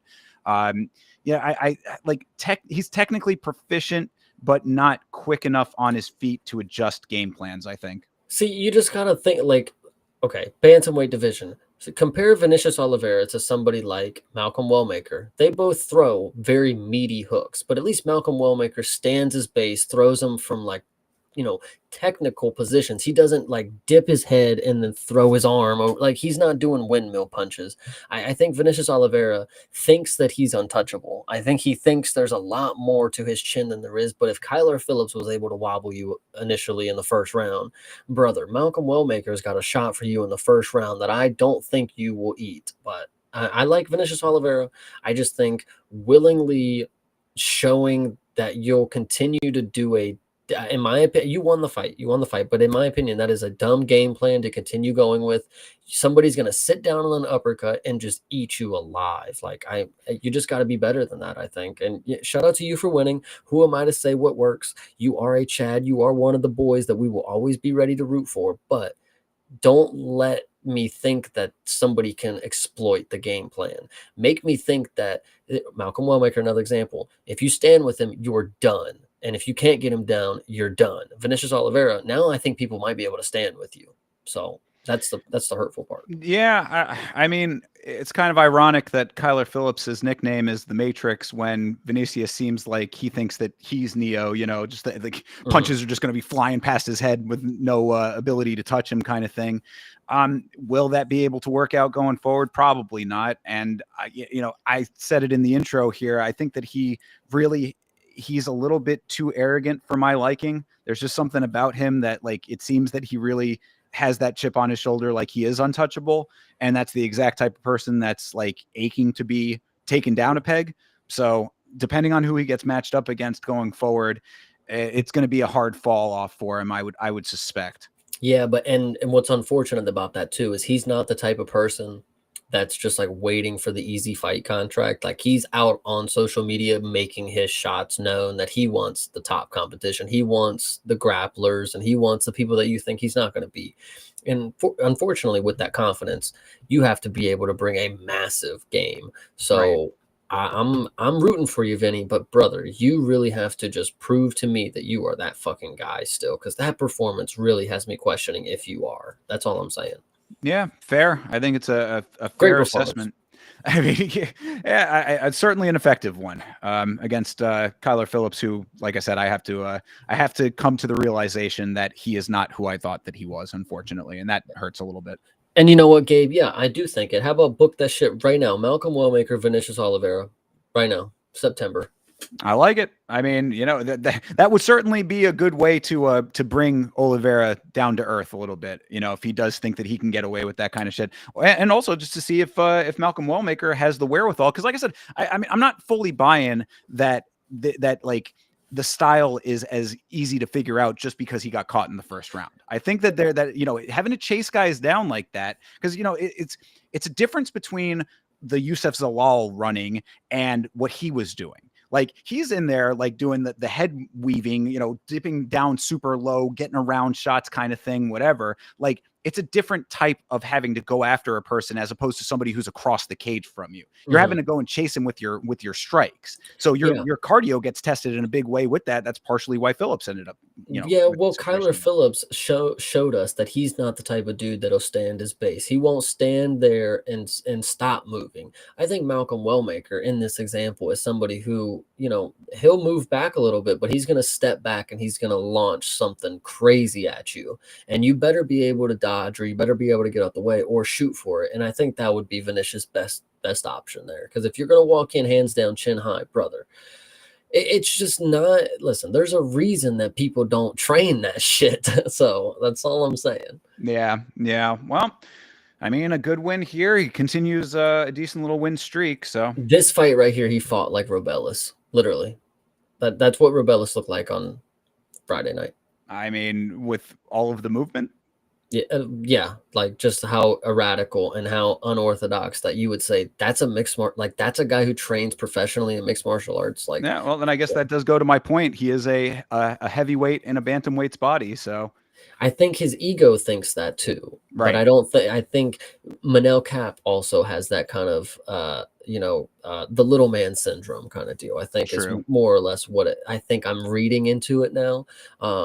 But somebody's not going to be affected by all that shit, and they're going to be ready to go make some money. And I think Vinicius is going to have a fight brought to him one day that he maybe is not expecting because he's so confident. He thinks that he's going to get it done so quick. And True. we've seen him, obviously, he's going to decision. It's not like he's the killer, and it's not like his cardio is being questioned. But if you think you're going to have 3 rounds of walking forward with your hands down against an elite striker, I don't know about it. I just don't know. That's just hard to say. Yeah, well, I guess with a couple of wins now strung together, we'll see. I mean, they were talking about how, somebody to keep an eye on for the top of the division kind of stuff. People at the top are going to be looking out for him now. See who they end up pairing him up with and what they're able to do with that. I would suspect that there are going to be people who are going to see through what he's bringing to the table. Give him Jonathan Martinez. I've heard enough. I like it. All right, well, let's move on to main card here. Michael Johnson versus Daniel Zellhuber. This is where things start going off the rails a little bit when we get into main card, but Michael Johnson out here doing it for the old guys. I was very happy with this performance overall from him, but really a slightly perplexed on the Zellhuber side. What you think?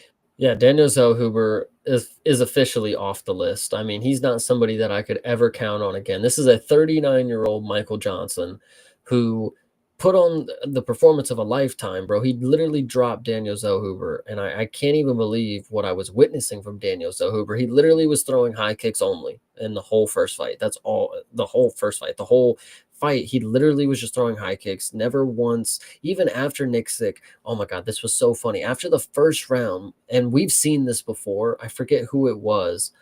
Kevin Holland with MVP. He goes right to the corner and says, "Wow, he's a lot faster than I thought." And it's 39-year-old Michael Johnson. At that point, I knew we were screwed. But Daniel Zellhuber is well, terrible. all right, but let me at least be the advocate for old man Johnson here, because whether or not he is that age or not, he did look fantastic in this performance. So I would say that he is one of those people that is defying his age with the speed that he still has.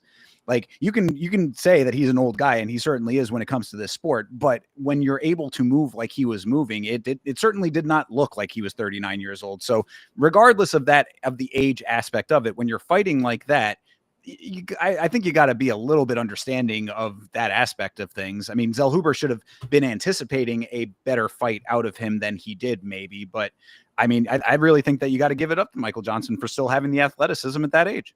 This is a guy that's been finished 15 times, by the way. So, and Daniel Zellhuber just couldn't figure out anything that worked for him. And it's just absolutely embarrassing, to be honest. Daniel Zellhuber, I don't know what the issue was. I don't know what you could chalk it up to. But genuinely, in the third round, watching Michael Johnson full sweat after a striking masterclass while you sit there and get dropped on your ass, and you're not even sweating either. Like, that's the shit that pissed me off too. It's like, did you even attempt, like, for real? Like, I watched you throw high kicks, and I watched you stand on the outside and get boxed up. Like, where was the attempt? I genuinely was so mad at this performance because, bro, 39 years old, Michael Johnson, he's been finished by anybody and everybody, bro. Clay Guida has beat this dude. Daniel Zellhuber gets fucking destroyed in a 3-round matchup. Like, I just can't believe it. Well, I mean, but Michael Johnson has also beat some of the best himself. He's got the craziest record of all time, with who he's beaten and been beaten by.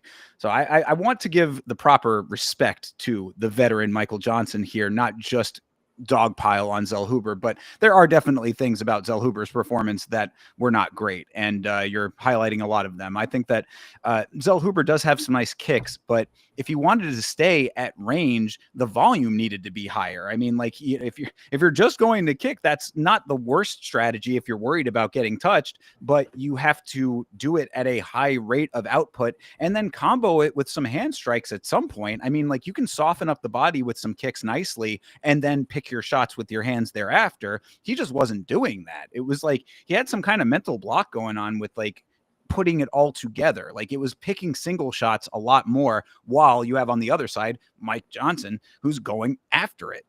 He's out here, hands sharp, still fast at his age, doing what needs to be done to win a fight, not getting what you'd think he'd be getting back from his opponent. This is what it equals up to. You got to combo your shots, man. I mean, this is like one-on-one shit. It was honestly just so irritating to me because Daniel Zellhuber just wasn't locked in. He had his hands high, and Michael Johnson just kept jabbing him right to the stomach, right underneath. And literally, he just kept his hands there. Like, he just did not react to it. It's like, yo, you don't think to just, like, turn and but like you don't think to do anything in the situation. It was so fucking frustrating. And then top it off with the frustration. Eric Nixick is like, dude, you got to go for it. You got to get a finish. We got to get this one. And he goes in the third round and starts side kicking him to the stomach. I genuinely just hate this dude because of what I saw. I saw you go to a 3-round war with Ribovics that I would argue you won.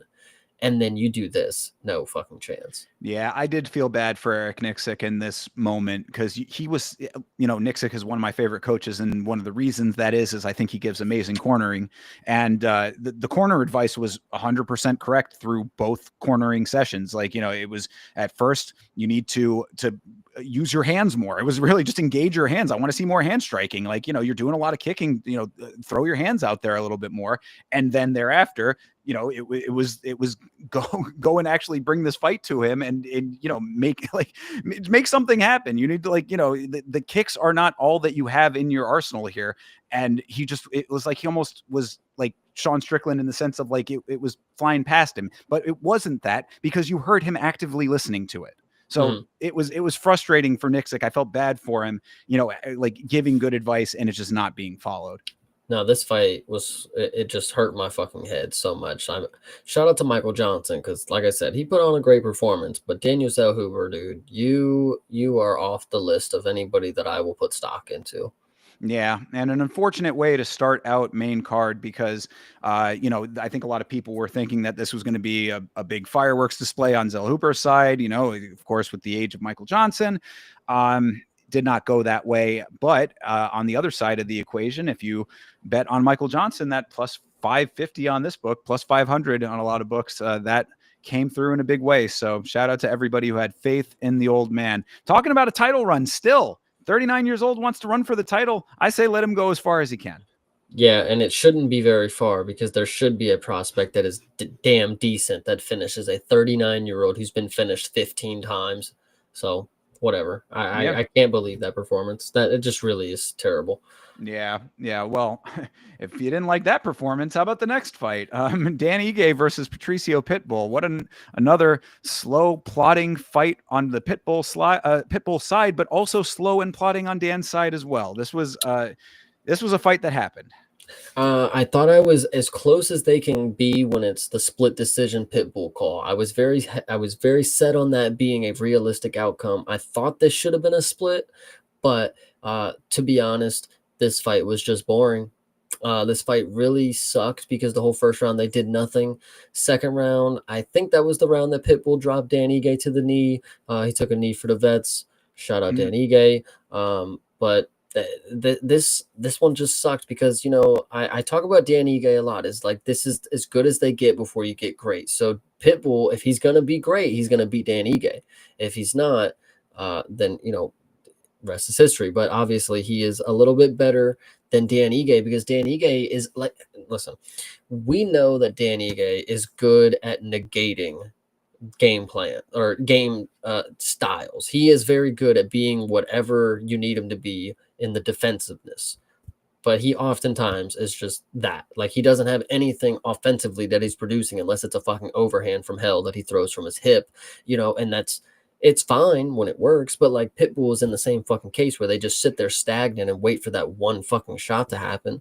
So it just took one of them to figure it out that all they got to do is put something together in the open field. And Pitbull started to lead the dance with more combinations, leading more power. Dan Ige wasn't being able to do anything. We have Eric Nixick pleading for his life with all of his fucking fighters, and not a single goddamn one was able to pull it out the goddamn fire. Like, what is the problem? Yeah, this was definitely a bad night for the Nixick team. I predicted the downfall on the Nixick group. I'm just saying. I predicted it. I wouldn't go that far necessarily as for everybody, but in this instance, it certainly wasn't great. So starting this off, the wrestling was definitely there for Pitbull in the first. Takedowns swung him that round since Dan was swinging too far out of range, and that was frustrating to me to start things off. I talk time and time again about being first, starting strong. This is the exact type of fight where Dan Ige could have gotten he could have pulled away with it the way that Pitbull fights. Like he's just not a very active fighter. DC was going on and on about it on the commentary, and I'm like, dude, you're preaching to the choir right now. We're all seeing the same thing. We're seeing this low output guy who responds. He is it's not even countering. I mean, like, countering is one version of a response. He is just let me see what's coming my way, and when it comes my way, I'll decide what I want to do. That's like that's prime territory for somebody to be like, okay, well, I'm going to overpower. I'm going to work him over, not let him have that opportunity to decide what the next move is. I decide what the next move is. Dan didn't do that. And that is an unfortunate element. So first round, just off of takedowns alone, Pitbull gets that.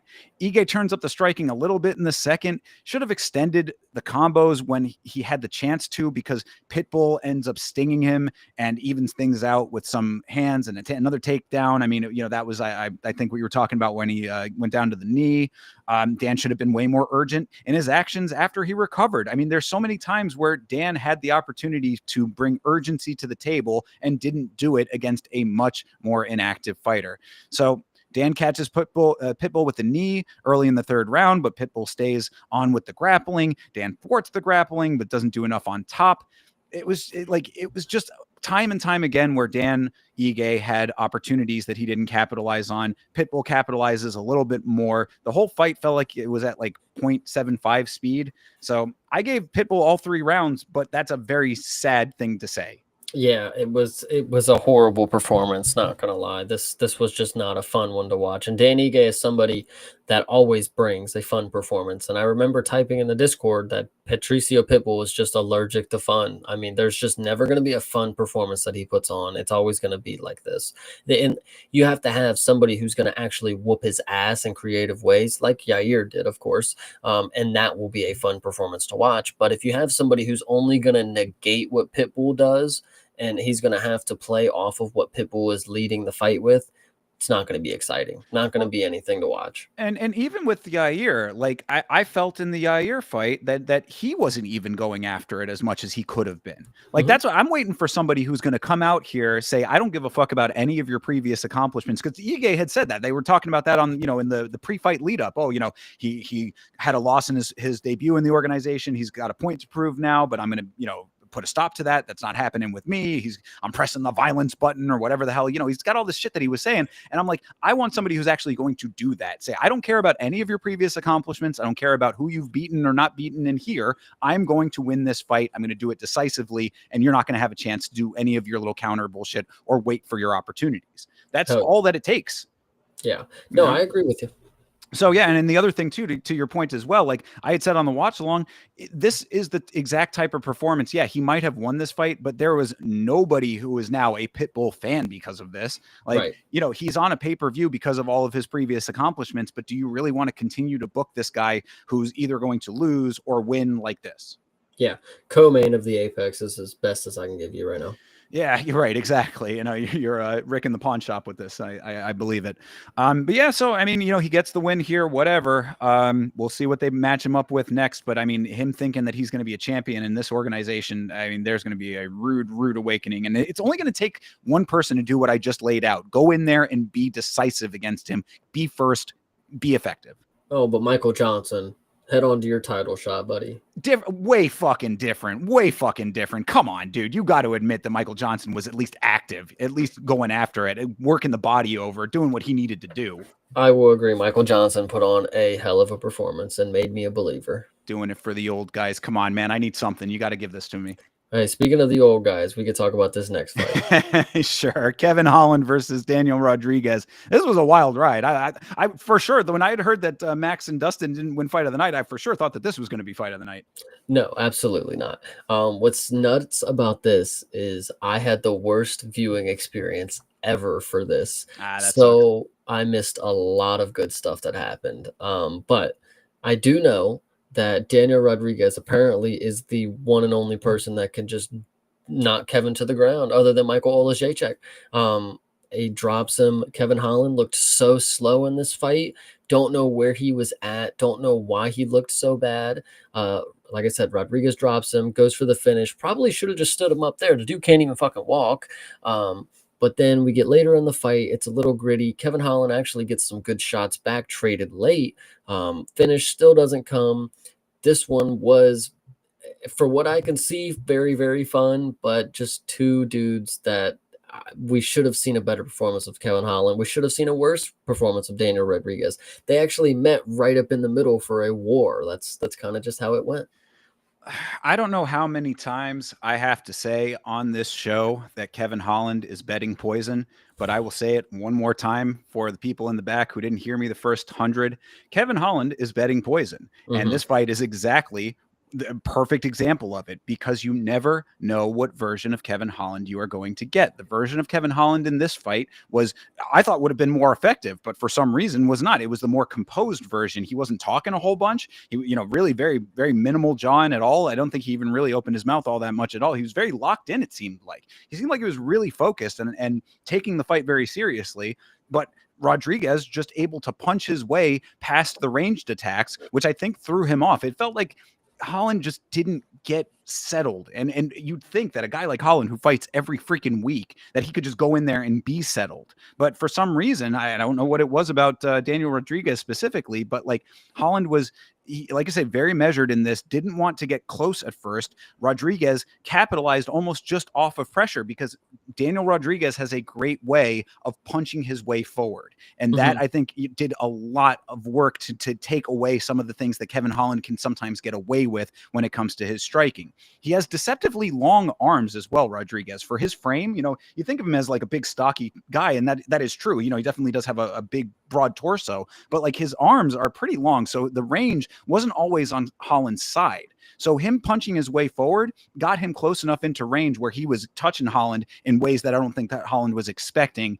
Ended up getting stung pretty badly in the beginning of round 2 there. And that's when he ended up getting dropped, like you said. Wisely, D-Rod lets him back up, drops him again, then chooses to stay on the ground. That was the big mistake right here, because like DC and you said, let him back up a second time, bro. He was done. I mean, he was toasted. The fact that the fight was even going on, Mike Beltran letting this thing go, and it's like, fine, because that was the right thing to do. But all Rodriguez had to do was just disengage, stand there, say, get the fuck back up, and one more time would have done it. Goes to the ground, ends up, tussling and all that. Holland ends up getting himself back into the fight. And like you had mentioned, first time that Holland has ever been officially knocked down in the UFC. So pretty crazy that it took Daniel Rodriguez to do it. Yeah, pretty fucking nuts. Daniel Rodriguez, he actually got dropped by a really soft uppercut late in the fight, which was really funny.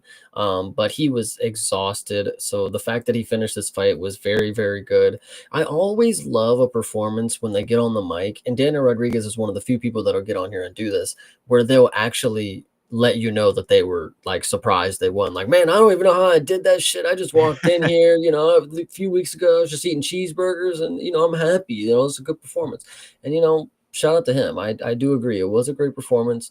And to just walk in and fucking almost finish Kevin Holland. I mean, dude, I'm in awe. Like, this card, like I said, fever dream. Yeah, no, it was pretty insane that he was able to stay in this thing to the end, because like you said, Kevin Holland getting that uppercut round 3 ends up laying some pretty big shots on thereafter too. So it was like through the fire and the flames on both sides to an extent, because Kevin Holland even being able to have his wits about him to do that after getting pummeled, pretty crazy.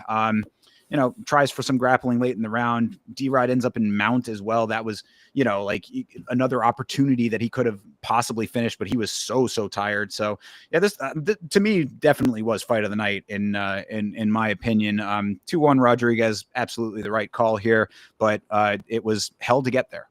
I unfortunately would say the only lasting thing that I would take away is that just a couple weeks ago, I said Kevin Holland should be on the White House card. I take it back.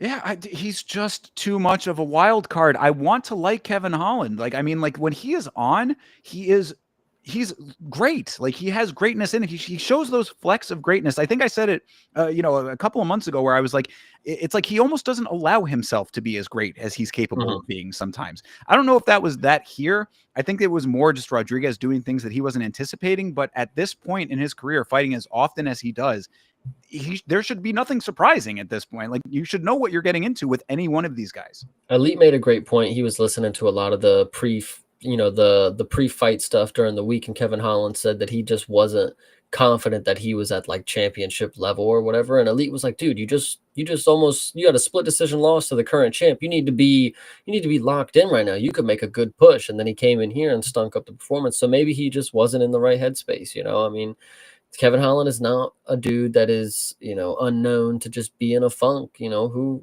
knows what's going on? Maybe he was just high. He's also just one of those guys that does not. I mean, we've sometimes see guys like Sean Strickland is a great example of a guy who claims that he doesn't care about championships, but then really does care about them. I truly do believe that Kevin Holland is just happy to be getting paid. He's happy to be fighting often. He's happy that people enjoy his performances enough that he can continuously fight. The paycheck is always there for him. He lives a good, comfortable life off of that, and that's enough for him. So win or lose, it's not really all that important to him. And that's why I just can't ever really be 100% behind him, even when I want to be. Yeah, I agree with you. It's unfortunate that he lost this fight, but it was a damn good fight. I don't know why it didn't get, fight of the night. But whatever. Yeah, and shout out to Rodriguez. I'm telling you, I mean, he should have got performance of the night, actually, I guess. But based on even just staying in it after he got dropped. There was a whole. Like I said, it was a roller coaster. It was a bit of a wild one. So I give Rodriguez a lot of credit in this one too. Arguably a much more skilled fighter in Kevin Holland, and able to use his assets, being the guy that we talk about as a dude who's really just a power puncher, kind of meaty hook guy, able to use that to his advantage. Like there are ways to utilize those more narrow skill sets. This is a great example of how to do that. If you're just going to be a power puncher, get in close to get the power shots. Like, you don't have to have, I mean, you should have, you're a mixed martial artist. You should have all the skills that you need. But if you don't, then use the ones that you do have effectively. Hell yeah, I agree with that. All right, co-main event. Let's talk about it. Paulo Costa versus Roman Kopylov. I want to start off by saying, because I am a hater, I don't like Paulo Costa. I think that he has proven himself to not be elite. I think that he is unprofessional. He's an anti-Semite, but that doesn't really matter to this conversation. I don't like him. And that being said, I think that this was a good fight for Paulo Costa. I think this was much better than we've seen him recently, but this was a good fight for him. This wasn't necessarily the greatest fight of all time. And also this was a terrible performance for Roman Kopylov. So those things together, yes, Paulo did win the fight. I'm not arguing that. Does it change my opinion about him? No, it does not. That's actually the thing that I was going to say is, like, just because Paulo Costa had one performance where he didn't gas out and shit the bed does not mean he's not going to do that the next fight. Bingo. I've seen it already. Kopylov, he has not let me down yet, but he has finally done so. Everybody is the hero long enough until they're the villain, whatever you want to say the case is. Kopylov just did not have the game plan to beat Paulo Costa. Paulo came out here with a great performance. I'll give that one to him. But like I said with Gutierrez, he's got the frame where even if he has one or two performances that he skates to decision, it is always going to be a factor. If he has a good cut, if he's able to make the weight, if he's going to be able to stick in the fight for this long. Great performance, like I said, from Costa, was able to butcher Kopylov basically, but more of a lackluster performance from Kopylov. I wish I could say more about Costa, but I'm still not. I'm not betting on him. Yeah, no, I mean, I know that it was a turn of phrase, but I don't think that Kopylov is the villain as much as he was the little kid. You know what I mean? That's what it looked like to me. It was just, he looked nervous. He looked like a child against a grown man kind of thing. Didn't attempt the wrestling that he has been using in the last couple fights anyway. So whatever. Indeed. And if you're not going to do that with as little output as he was having in this fight, looking nervous from the jump and not doing enough, I mean, it's just, you allow Costa to have the fight that he had. You know what I'm saying? Like it really, like Kopylov, much like Daniel Zellhuber, has really fast, crisp kicks. He didn't like the power up top from Costa. Why are you not spamming those kicks then? Like, you have other options. He just didn't. It seemed to me like he was out of his element. And I think that they were saying, that in the lead up to this fight, Kopylov was acknowledging how much Costa has done, and he's fought for the championship, and like a win over him is like really important because it's like it's a milestone career. Like he was giving Costa too much respect, I think. And then once he was in there, felt what Costa was throwing out at him, it started to materialize in his mind like, oh, this respect is warranted. Yeah. You're out of it at that point, you know? I agree. Yeah, he just did not have the mindset to win this fight. Kopylov did not fight like he normally fights. I've seen this dude be in some really gritty matchups and get finishes late. He just did not look like he was in the right. We got to check. There was a lot of people that I would say just weren't in their right mind. We got to check on the rooms. Were they painted recently or something? What's going on? Saudi Seriously. Arabian paint fumes. Could Yeah. be, man. Yeah, out there in New Orleans, perhaps. But yeah, no, I mean, as far as what actually happened in it, it was really just one, it was 3 rounds, but it was really just one long round of Costa having a solid performance with textbook fundamentals. Mhm. That's all I really could say about it. It's not like he did anything overly flashy, anything dramatic. Obviously did not finish the fight. That should tell you something. With an opponent like this, with how we're describing it, this should have been something that he could easily have finished. He did not. Right. But yeah, I mean, it was, I think, a little bit of deer in the headlights on Kopylov's side. And I also wanted to note, we talked a lot about Nixick, but I want to say something about Kopylov. I think that Kopylov needs a new team, because between rounds, they're telling him he's doing everything right. And I'm like, brother, in a fight like this, he's doing everything right. Like, I think even Dean Thomas had said, like, I didn't like the cornering at all. And I was like, brother, you are absolutely correct. Because if they're telling him that he is even at least slightly up, then there is a big problem there. He needs to be, they need to be lighting the fire. Like, you are down. You need to come back. Yeah, I'm pretty sure I heard the same thing too. Like going into the 3rd round, like I'm pretty sure they told Kopylov, like, yeah, it could be close, like, but it's like, no. Close? Yeah. He got knocked down twice. I think he got knocked down or staggered at least in all 3 rounds, if I'm not mistaken. So, I mean, yeah. And then at the end, I mean, the other thing that just, if you wanted a picture of how, like, bad this was, like one image to sum it up, 2 minutes left in the fight, Kopylov, still looking decently fresh, all things considered, is standing in front of Costa, not throwing anything. It's another thing about the fight. I brought it up earlier is Costa is drenched in sweat. Kopylov just standing in the middle of the ring, no fucking sweat on him. You can see his curly hair is still fuzzy, like it's not wet. So I don't know where the attempt was, but I would say Kopylov coasted through this one, unfortunately. No pun intended on Paulo's side. Yeah, no, I mean, coasted to a decisive loss. I mean, they're like 30-27. I don't know what judge thought he won a round. I'd love to know what round they thought he won. Mm-hmm. But I mean, there was nothing doing. And again, like, it really is unfortunate, because the times where he was throwing those kicks, you could hear the whip crack. I mean, he does throw nice, solid, fast kicks that land and could land effectively, but you need to throw them at 3 times the amount if that's all you're going to do. And he just wasn't. So yeah, it was a hurtful performance, because I do like Kopylov, but yeah. And then now you got Costa, who ends up getting a win, and like everybody's like, oh yeah, I saw it. I went on Twitter for a little bit, and everybody, people saying Costa's washed, he's back against this youngster, essentially, who, like, is this really that amazing of a win? But whatever. Now he's calling out Hamzat. I'm just like, God, I would love for them. That would be the easiest money of all fucking time if they actually gave him Hamzat. I will agree with you on that one. That one will be fun for Costa, or not Costa. Well, yeah, it will be fun for Costa to get up out of there really quick.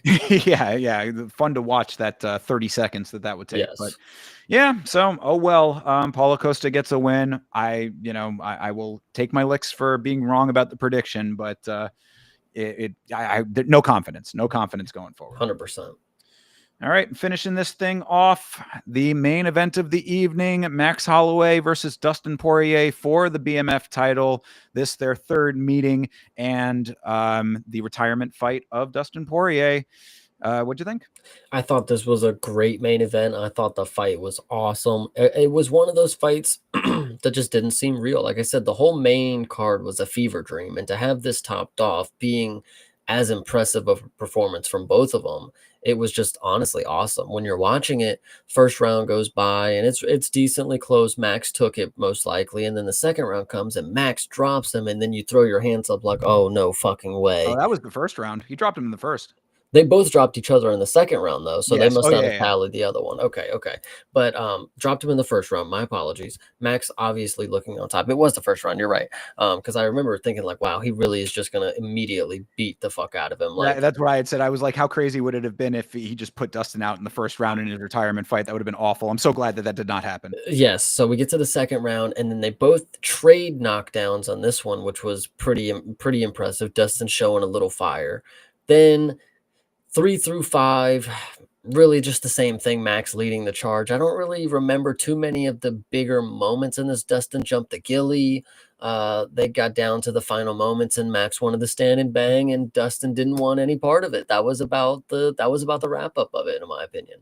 Yeah, Dustin not wanting to stand and bang lets you Was know that. wise. Yeah, well, A, it was wise, and B, it really does let you know that the retirement is the right call, I would say. I Yeah. mean, this is, yeah, you know what you were getting with Max. You always know what you're getting with Max pretty much. He didn't want to go out like Justin Gaethje.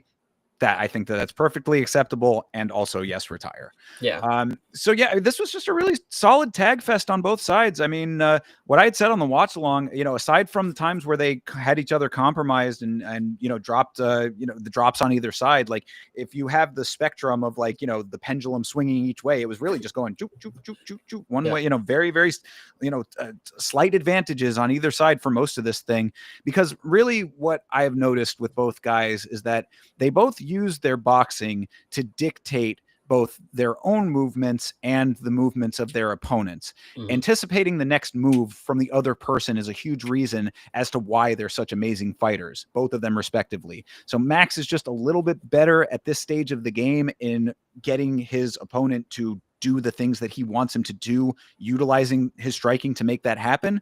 And Dustin was on his way out, so this is the outcome that you get from that. It was certainly spirited. It definitely was a tough grit fest on both sides. Both of them showing the heart that they have, both of them being the consummate professionals that they are. You got to give it up to both of these guys. They're two of the good guys of the sport, and they certainly showed that they have the skill and grit to back up that good guy nature as well. So I would like to also mention that the UFC did not plan out this sort of fun moment of the event. So Dustin Poirier walks out with Lil Wayne. We forgot to note that yes, he he did. did not perform. He did not perform. He just walked out with Dustin. I mean, why was he even there if that was the case?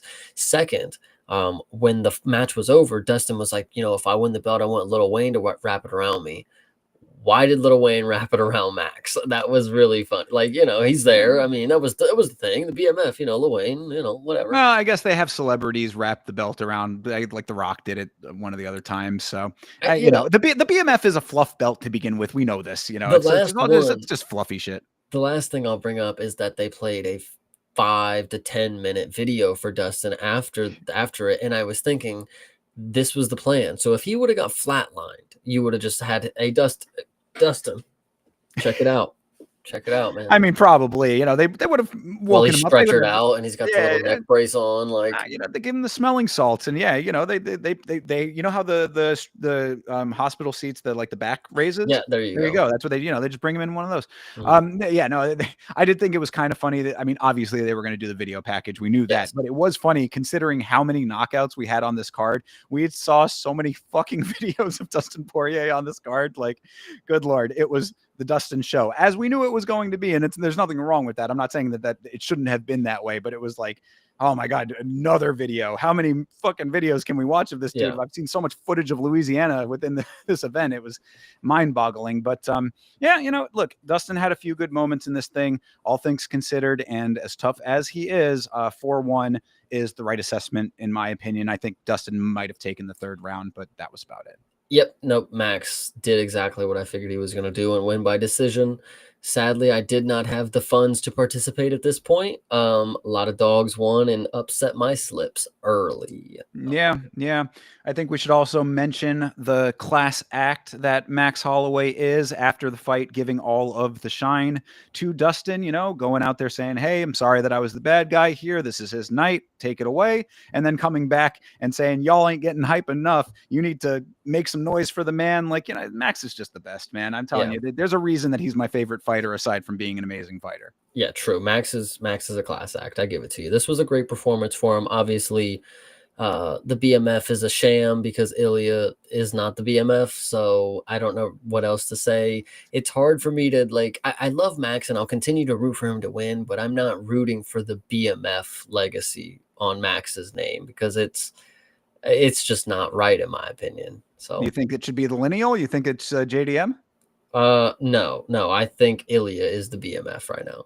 That Well, I mean, but if it's not on the line, then shouldn't it be JDM? Yeah, see, and that's the shit that I'm talking about. Well, if it's not on the line, it's like, okay, if Dakota Dacheva fucking loses, yeah, everything she don't even have to have a belt in that matchup. Everything that she stands for is gone out the window. If Max, the BMF shit, it don't fucking matter. It don't matter. Well, I mean, I guess that's the question then is what do they do with Max now? He's not retiring. He's sticking around. I've heard Dan Hooker is people's wannabe matchup, so I think that makes decent sense. So, get that win and then back into the title picture again for the 800th time. I think Max wants Charles though. They want the rematch. Oh, all right. Fine. It's one of those things where like I feel bad for Max in that regard because he's another one of those dudes that like he's right there, but like there's just those people ahead of him that like are these insurmountable mountains that are unclimbable for him. And Yeah. and so you end up in the situation where it's just like he almost ends up clogging divisions, not intentionally. Right. No, I agree with you. He's in an interesting situation. He does want to go face Ilya in 55, but getting dropped by Dustin is not a very good look for that. So For sure, yeah. The only last note that I have that I thought was pretty funny is that they come out, this is at the beginning of the fight, of course. They come out to the center. They touch gloves real quickly because they're such good dudes. And then Jason Herzog says, if you want to touch gloves again, and they were like, yeah, okay. okay. So they touch gloves twice. Yes, two Nice. glove touches. Absolutely warranted. So any which way, yeah, great fun fight. I think that Dustin Poirier has done way more than his fair share, way more than enough in this sport. He's got nothing to be ashamed of at all in this long storied career that he has had. This card was, of course, built around him, and it was a very touching and fitting send off for him. I just hope that he has the wherewithal to stay retired. I don't want to see him doing the celebrity boxing thing if we can avoid it, but who knows? Because I do kind of feel like he might be one of those kind of guys that the itch is just too great. Yeah, and he's a boxer, so he might as well do it. I mean, he's like, well, fuck, if I can just get paid to throw my hands, I mean, whatever. If he wants to beat up a TikToker, perhaps, but He could go fight Eddie Alvarez in BK. I know I say that as a root for everybody, but like genuinely, if you don't want to be in the UFC anymore, maybe it's because you don't feel like you can compete in the mixing of the martial arts anymore.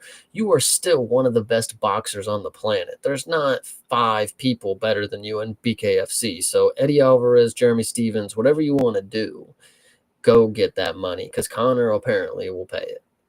I just go raise your family, man. Like, True. he's talking about not wanting to take any more damage, wants to get out with all of his faculties. Like, stick with that, brother. Like, the sport is cruel, man. Do not go the Tony route now of obviously way different circumstances and loss streak, all that. But I mean, Tony Ferguson is fighting something called assault poppy for fuck's sake.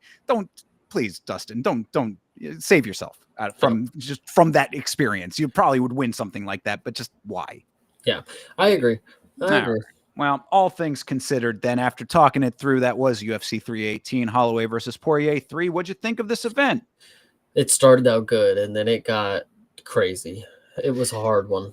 It was, yeah. There were some ups and downs and some weirdness. Good night for dogs. If you were a gambling man and took a whole lot of dog money, then somebody made out with some good cash off of it. But I would suspect a lot of people are scratching their heads over some of that main card stuff. But yeah, fun early. A lot of finishes. I mean, we went, I think, 6 fights, all finishes starting this thing off. So good times there. Yeah, this was a fun card overall. they're again weirdness, but good. I enjoyed it. 100%. I agree.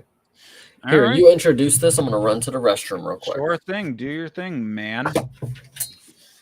Well, as we all know, I'm going to introduce this card, but like always, everybody, we break before these podcasts start. So if you are hanging out in the chat, feel free to flame the fuck out of Chase for having to leave and use the restroom midstream. That is always acceptable here. How often does Thinker do that?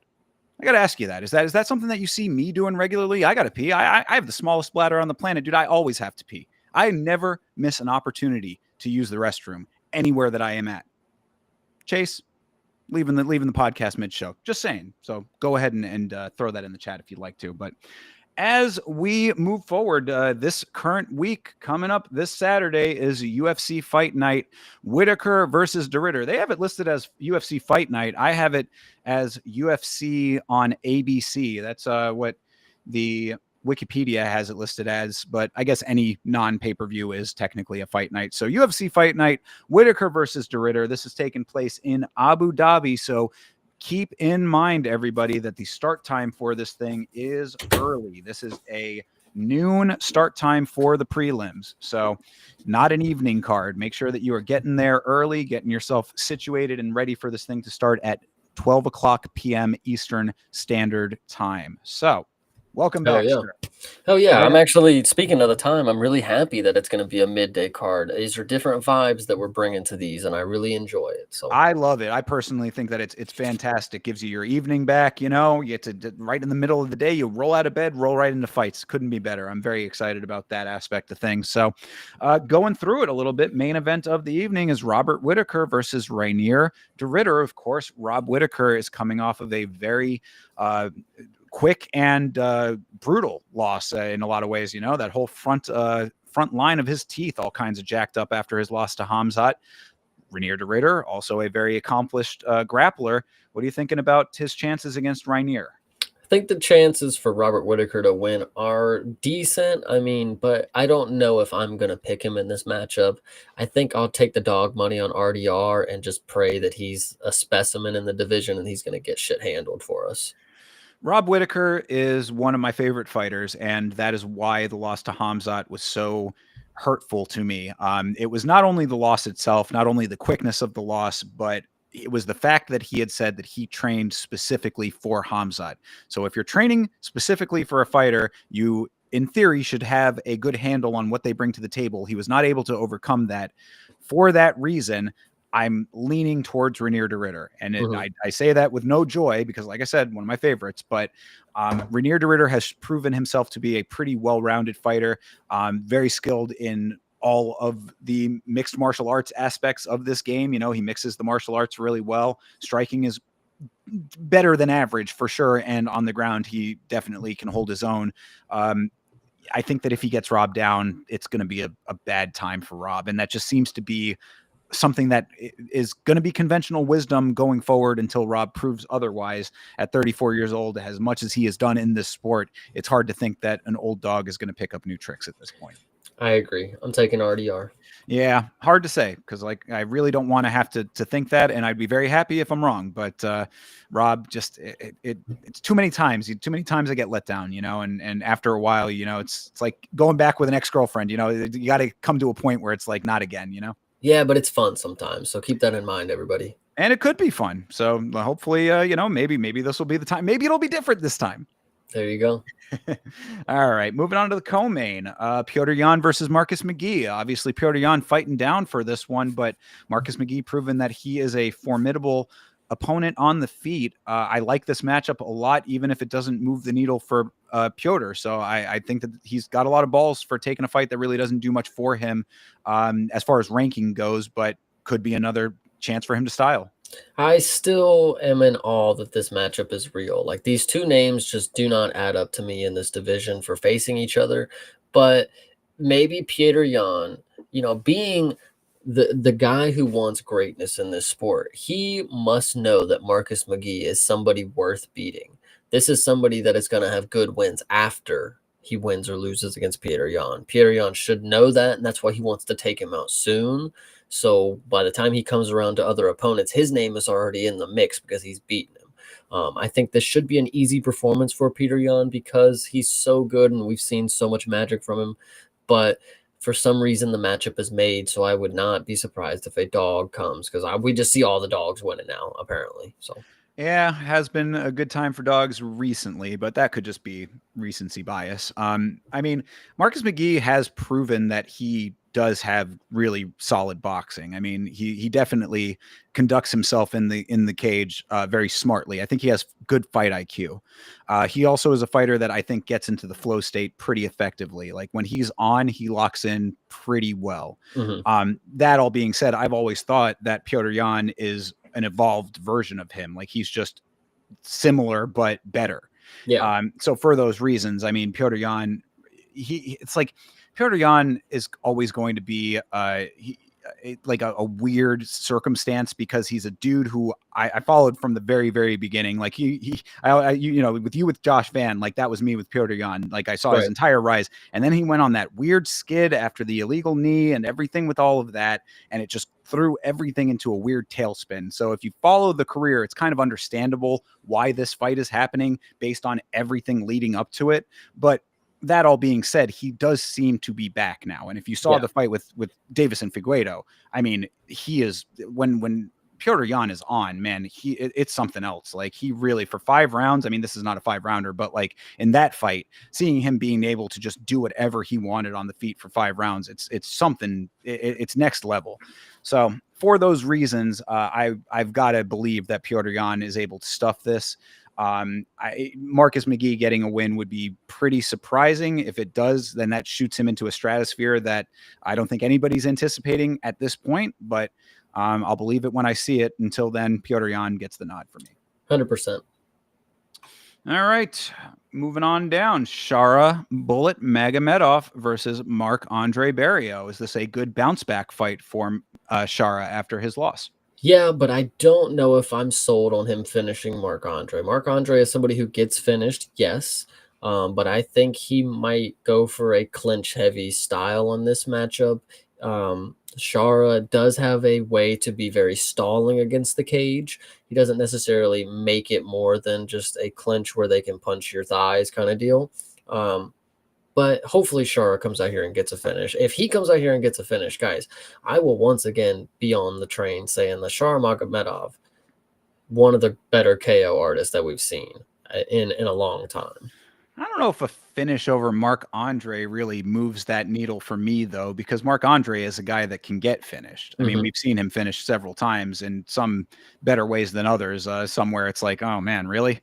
So, yeah, I mean, Shara should be able to win this fight, I believe. I mean, Marc-Andre, he's just very spotty. Like, he's one of those dudes that sometimes he'll come out here and it's like, man, that's that dude. Like, where did this guy come from? And then that guy just goes away. So I'm just like, it's hard for me to really put any kind of major stock in that because he's another dude that you just don't know what version of him's going to show up. And I would, if that is the case, you don't know what version of him's showing up, I would tend to lean towards the lesser version of him. Right. Against a guy like Shara who, he lost MVP. MVP is a unique case. MVP has a very unique style. Marc-Andre is a heavy, flat-footed kind of guy. He's not very very dynamic, I would say. So I think that a lot of the cards are in Shara's hand on this one. I think that it makes sense that he wins. Yep, he'll lead the dance and probably get an effective creative strike off. Will it finish Marc-Andre? We'll see. Yeah, that I think is an accurate assessment. I mean, he'll be able to outmaneuver him, I think, pretty easily. It's because really, it's like Shara, when you end up tying him up, that's when he ends up getting a little bit flustered and frustrated, and things don't necessarily go exactly how he wants. Like the Olashechuk fight is a good example of that. He got his hands on him, and things didn't go exactly to plan. But Marc-Andre is going to have a little bit more of a problem with that, I would say. I think that he's probably not going to be able to get in as deep as he wants to, at least not early in the fight. If it goes into the later rounds, he might be able to get him down. But I think that the effective creative striking is probably going to be earlier in the fight. And if something cool happens, then, fine, I'll take another Shara highlight. But you know me, I've never been fully sold on him to begin with. This does seem like a little bit of a layup in my opinion. Yeah, I hear you. So, all right, well, we'll see what ends up happening. Oh, my boy Asu. Why do they hate Asu Almabayev so much? Asu Almabayev versus Jose Ochoa. Of course, Ochoa coming off of a very impressive performance in his last fight. Yeah, this one will be a good one. I'm not sold on who I'm taking yet. Asu Amabayev is somebody who I can say that I would like to believe he's consistent in what I can expect from him in a performance. When somebody's not a dirty fucking cheater poking him in the eyes. Fair. But Jose Ochoa was very impressive in his last performance. Now, Lonnie Kavanaugh was able to find great success in the grappling against Jose. And I think that's is why this will be a good performance, because Asu might be able to get him down and hold him down. But when it gets to the feet, Jose Ochoa, he's going to have too many things for Asu Amabayev. Yeah, that's I think the big question to me is Almabayev going to come in here confident? Because I think that even before all of the damn dirty cheating that you're referencing in the Manel Kopp fight, he did not seem like he was in his element in that fight. Hmm. Usually with Asu Almabayev, and why I like remembered the name early is that he's a cardio machine and he will get his hands on you and never let go. Like he's one of those like sticks on you like glue kind of guys, and just can do that consistently throughout the entire 15 minutes. In the Manel Kopp fight, he was like unconventionally or untraditionally reserved. Like, you know, he was holding back, it seemed like, and I think that he just was genuinely spooked by Kopp. And I don't know if it's just because of who he is, the status that he had, whatever the reason was, he didn't look himself in that fight. If he can come out and be himself in this fight, go in there, get his hands on him, work the legs over, you know, like get some leg locky situations going on just to wear out the legs a little bit so that Ochoa is not able to move as effectively. Like there are a number of ways that Almabayev can approach this fight and take it effectively. I just need to see that version of him show up for me to be able to say, yeah, it's going to be that. No, I 100% agree. This one will be a good one. Potential fight of the night right here. Could be. I mean, and if Ochoa comes out with the same vigor that he had in that last fight, I mean, like, you know, going after it, that like that's what worries me is that if Almabayev is in that sort of like I need to have a little bit of a feel out phase early on in this fight, Ochoa goes after it from Yeah. the jump, and that, you know, I always say start, be first, be quick, start strong. Yeah. So if he does that, then you know, Ochoa might be able to get the upper hand early. Almabayev needs to be first. 100%. All right. Your buddy Nikita Krylov, one of your favorites, I'm told. Nikita Krylov versus Bogdan Guskov. What do you think? This is actually a great one because I really like Bogdan Gushkov. I think he's somebody that is very decent finisher, of course. Nikita Krylov is somebody that I will never put money on again. And I think Gushkov will finish him. I have no doubt taking dog money here. This is a very good one. Listen, the Gushkov will be even money by the time the fight by the time it comes. So I'm confident this is getting done. Yeah, it is wild to me that Guskov is plus money in this fight. I mean, Krylov coming off of a devastating knockout. Now, I mean, you could say Reyes is on He's this. back. Yeah, he's back. Exactly. You know, he's on this amazing resurgence. You know, I'm not back. I'm better. Blah blah blah. Whatever. I don't care about any of that stuff. All I know is that Bogdan Guskov is a tough dude. He'll get his hands on you too. He's another one of these guys that, like, if his striking is not doing what he wants it to do, he'll just go in there and grab you and toss you all over the place. Yeah. So, you know, yeah, I would say Guskov, like, it's a weird person to say this about because it's like he's not necessarily a big star, so why? But it feels like they're mishandling Guskov. Like I feel like he could be a bigger star. Like I mean, he's not a personality necessarily or whatever, but like I think that there's more to him than the matchups that we've been getting, because his last fight was that rando dude that was He's fighting on this card, by the way. Yes, he is. Yeah, Alakina is coming back for more.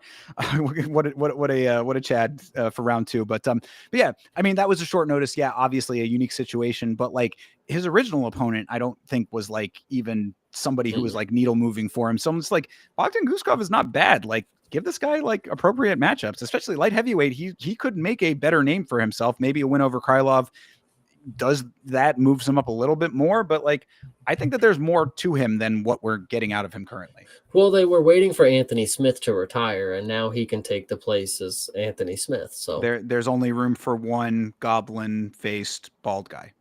Yep, I agree. So I think he's going to go ahead and win by vicious KO, and then we're going to go ahead and see him in the top of the division finally. Yeah, I would agree with that. If not by KO, then by Smotherfest. I think he Yeah, just gets him down, works him over on the ground, just grapple heavy, top heavy, toss here, toss there kind of thing.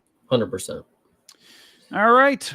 Featured prelim is Bryce Mitchell versus Said Nurmagomedov. Of course, Bryce at bantamweight. How is this going to go? Saeed's gonna win. I don't know if anybody knows this, and Bryce Mitchell maybe doesn't, but Saeed Nurmagomedov has like 2 wins by ninja choke in the UFC. So this was a great performance. This was a great person to choose to have a performance against. Saeed Nurmagomedov is somebody that I've been very high on. Not as active as I wish he was because I never see him fight. But I remember when I first started watching, I said, "Holy shit!" Under Magomedov that doesn't grapple, and he's an elite striker, and can sub people when they shoot. Awesome. Now he did lose to Vinicius Oliveira, and we've seen what he's turning out to be. So I think Saeed gets this one done. I think this and Gushkov is a great parlay. So this is a tough one for me. Bryce Mitchell is in a unique situation right now because he is coming off of losses. I want to say, right? He's on a bit of a losing streak at this point. He's moving down a weight. This is whenever you're changing weight to try to shake up a losing streak, that is always a signal to me that you're in a bit of a make or break, maybe not even make or break, but more of like a crossroads. I think that's a better way to put it. Like, I would think that Bryce, especially after the way that it went down with John Silva, all of the lead up to that fight, into the fight, the circumstances of the fight, being submitted in that fight, like everything that about where we are now with Bryce, all outside of the cage stuff aside, that doesn't matter here. What the actual circumstances being as they are, like this to me would feel like a bit of a make or break, and that Bryce is at a crossroads. So I want to believe that all of those things considered, Bryce has the wherewithal to get this win here, that he's going to be able to navigate the attacks of Nurmagomedov effectively enough to not let himself get into the traps, maybe spring a few of his own. I want to say that. But what is actually going to happen, that's a different story. And I don't know if this weight change is going to do for Bryce what he wants it to do. I don't think so either, but I'm taking Saeed Nurmagomedov, and I think this is a good parlay piece, especially if you can get him as a dog, but it's not going to be long. Well, I'm going to tentatively hang my hat with Bryce here, thinking that this is like I said, a crossroads moment for him. Like, because if he does win this fight, there is potentially a new future ahead of him at bantamweight, and that could be what he's looking to establish. And this would be the way that you start that. If he loses this, now he's got losses in 2 weight classes. There's really nowhere else for him to go. At that point, then I think that the Bryce Mitchell flame does kind of fizzle out. But I'll ride with him for one last shot here. All right, tip your fishing hat to him, and we'll get after it. Exactly, me, Bryce, and some other person on a fishing boat, perhaps. All right. Moving on down the line here, Muslim Salikov versus Carlos Leal. Now, I love this fight. I know that a lot of people probably don't care for it as much as I do, but Muslim Salikov being this old dude who just kicks people in the head and effectively knocks them out with it versus Carlos Leal, who is a roid freak. Big, kind of, well, allegedly. We don't know that for sure, but it's suspected to be one anyway. A guy who had a lot of acne on his back, just unceremoniously. But either which way, you've got these 2 dudes who are just sort of big, stocky guys, one being an old guy, one not being an old guy. This can go either way. I think this is a very fun fight, honestly. Yeah, Carlos Leal came in on short notice against Rinat Fakhretdinov and put on a great performance that a lot of people say he would have won, or should have won. This one, there was a fight after that he had too, but I can't remember who it was against. This one is actually a very good this is a very good fight for Carlos Leal. I think he should come in and finish Muslim Salikov and put on a good performance. He is young. He is a killer. Muslim Salikov just got knocked out, I believe, in his last performance. Was it not? I thought didn't he get the kick knockout? I thought that was his last one. There was a fight. No, you're right. No, Song Kanon, he did get that one. Damn, I thought he was coming off a loss. Who's the old bald guy I saw got fucking flatlined? Anyway, Carlos Leal, get this one done for the boys back home. He's 41 years old. Figure it out. If he spins, just blitz him and punch him in the head. Like, it's not rocket science. Very much so. I mean, Leal did show that he's a like a durable guy. I mean, the Mhm. Fakhretdinov fight was very, very close. A lot of people thought he won that fight. And on short notice, that should tell you something there. Winning his next fight thereafter, Leal is definitely a skilled enough guy to be able to handle Muslim Salikov. Just for the love of God, you make sure that your guard is high when he's going for those high kicks. You know, if you see him even trying to set up a spin kick, just fucking duck, man. It's not even duck, yeah, like, it's duck or go forward. If you stay and lean back, he's literally gonna kick you in the head. Like, you literally just gotta be in or out and not out where he can kick you, so Yeah, I think Leal gets his hands on him. This could be a very similar assessment to what I said about Guskov, where it's like, just don't give him the range. Just yeah, close the distance. Get your hands on him. Like, true, you're gonna be able to outmuscle this guy. I would suspect. 100%. So yeah, I think Leal taking this one makes a lot of sense. All right, Davy Grant versus Damon Blackshear. Another fight that I really like. Damon Blackshear has been very spotty. He's kind of a two-way guy. Getting a little bit of the checkerboard going, which sucks because I think he's very skilled. Mhm. But Davy Grant also kind of spotty. It would feel like. I mean, neither of these guys are like surging as far as like consistent win streaks go. I don't know. What are you thinking? I think I'm just gonna take Damon Blackshear. I think Davy Grant sure is a decent guy, but Damon Blackshear has shown me the skill set is something to believe in. He's more just coming off like a Kevin Holland where he can just have an off day, and it may be the performance that you need where he doesn't show out. But in this one, I think it'll be the one you don't expect because you're like, oh, he just shit the bed, but then he comes out here and smokes Davy Grant in 15, seconds or whatever. Yeah, that could certainly be the case here. Like Davy Grant is also one of those guys that like pulls out victories that you don't expect. So I think that's why I'm kind of like slightly hesitant. Like I do think that there's probably something there. He might be able to touch him up a little bit. We did see Damon Blackshear get touched up a little bit in the Cody Gibson fight. Yeah. That was kind of unexpected. That was how that one started at least. So I mean, there is potential for Davy Grant to land some shots that affect Blackshear early in the fight, but as soon as it goes to the ground, if it does, I mean, Damon Blackshear on the ground, that's really not something that you want. So I want to believe that Blackshear is able to weather a couple of shots just to, get in there, get his hands on him. Again, another guy that if he attacks the legs, it's going to be a problem. High crotch to the takedown kind of situation works as well. Like there's a lot of entryways that Damon Blackshear has. He just has to find the one that's open for him and get it. Yeah, 100%. This one should be easy in my opinion. Shout out to Mom Blackshear. Get this one done for us, please. Yeah, I would say so. I mean, again, I don't want to count Grant out because I have counted him out in the past, but I do think that Damon Blackshear does it. 100%. And shout out to Mank for stopping by. I just wanted to give you a little shout out. Hey, yeah, shout out to the Mank for sure. All right, Amanda Hebos versus Tabitha Ricci. Two ladies who have been less than stellar, I would say. Tabitha Ricci, I think she got shot up a little bit too far. Like she was ended up fighting competition that was a little outside of her scope. Amanda Hebos, on the other side, I thought had a lot more potential than what she lived up to. So this is I think a pretty even fight, all things considered, for those reasons. What do you think actually happens? I think Vegas is right about this one. Amanda Ribas is somebody that has let me down, but once again, I've seen decent performances out of her where I'm like, there's something there. She just is not capable when it comes to certain aspects of what's her name? Mackenzie Dern got her straight to the mat and subbed her, after a really good performance in the first round from Ribas. So I think she should be able to replicate and stuff the takedowns because Ricci is probably not somebody that'll just aggressively shoot for those and get her down eventually. And then I don't know. I'm just going to go ahead and take Ribas. I think Vegas got it. Yeah, I would say that, this is another example of if you go skill set for skill set, Hebus is the more skilled fighter out of the two. Yeah. Tabitha Ricci is also low output based on what I recall. Like she's kind of one of those fighters that like almost like Pitbull in a way, like, like kind of reacts a little bit more than initiates. Yeah. And I think that Hebus is going to have a lot of real estate to work with in this fight. Like she's pretty good on the ground. Yes. But she's not terrible in striking either. Like she can get some good kicks up. Amanda Hebus does land kicks pretty nicely. She goes for the head with her kicks often and can get them.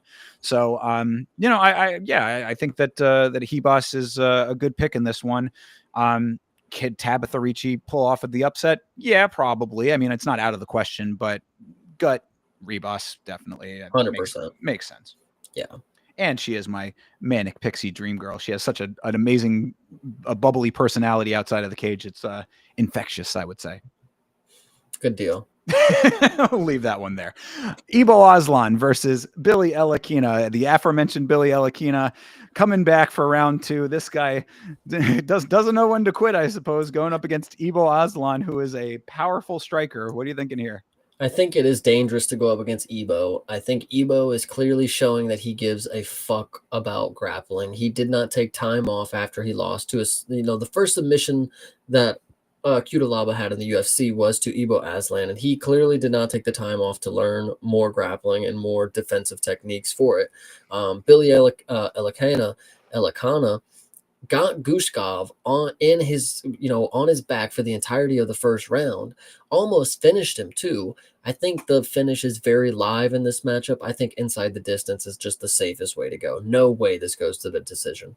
I would agree entirely. I mean, I think that Ibo Aslan, if this stays on the feet for anywhere past what Elakana wants it to, like if he starts trying to go for takedowns and can't get them, it's going to be really, really bad for him. Yeah. Like that's really not going to be working. If he does get the takedown, it could end up being a long, drawn out grapple fest, perhaps. But I mean, I think that Aslan, like you said, if he's getting submitted by Cutelaba, Elakana's got a shot there. So yeah, I think finish does make sense in this fight. I would tend to believe that since this is a 3-rounder, Aslan's going to have the opportunity to start this thing off standing for each of those rounds, land a couple of good shots early in the round. Elakana's not going to have an answer for that. I think that to pick a winner, I would say that Ibo Aslan's going to take this. Finish is probably pretty safe, but yeah, Aslan in my mind is the better choice. Yeah, I hear you. I'm with it. All right. Mohamed Yahya versus Stephen Wynn. Stephen Wynn is one of those dudes that kind of under the radar, I would say. Like I think he was a guy that he got like passed over on the Contender Series, I want to say, and then finally made his way in, lost, and finally got a win, I want to say. He has not won in the organization yet. Oh, he's not one in the organization. Okay, I think I'm confusing him with a different guy. Oh, I'm confusing him with that Vietnamese guy. Yeah, no, okay. If that is the case, then you tell me. What do you think? I could care less. It's just a filler fight to start the card. Steven, go get this win for us, dude. Do it for America, buddy. Hell yeah. Yeah, I'll go with Stephen Wynn as well. I think that I remember Yahya has some decent wrestling, so if Wynn can't hang on the ground, then maybe there's a problem there for him. But yeah, like I said, I'll also just go with Wynn off of American pride. 100%. And a much more interesting fight to start this thing off is Martin Buday versus Marcus Buchetta here. This is, of course, the grappling phenom out of one championship, making his debut in the UFC at heavyweight against a dude who is not known for grappling. Yeah, but he is known for striking, and we have seen him strike for 3 rounds and go to the decision. So it's somebody who you're going to have to put away if you want to beat him, especially at this weight class as a grappler. I think this is a good matchup for him. It might be listen, I know this is crazy to say, might be a little bit too high of a shot here. Martin Buday is decent. He's certainly not the worst that we've seen. But this Buchetta dude, if he's the grappling phenom that we are expecting, he should come out here and finish this fight. Grappling at heavyweight is the new meta. And Buchetta is going to come in here and continue this new wave of grappling that we're seeing. I'm going to be very happy when he does that. And we're finally going to get a heavyweight division that's actually worth a damn. So all of my chips are going on this Buchetta guy. I have been the person time and time again. I'm going against my own logic and better judgment here because you have heard me say on this show, I am never going for guys outside of the organization coming in. Again, this is going to be yet another exception to this because the dynamics at heavyweight are as they are.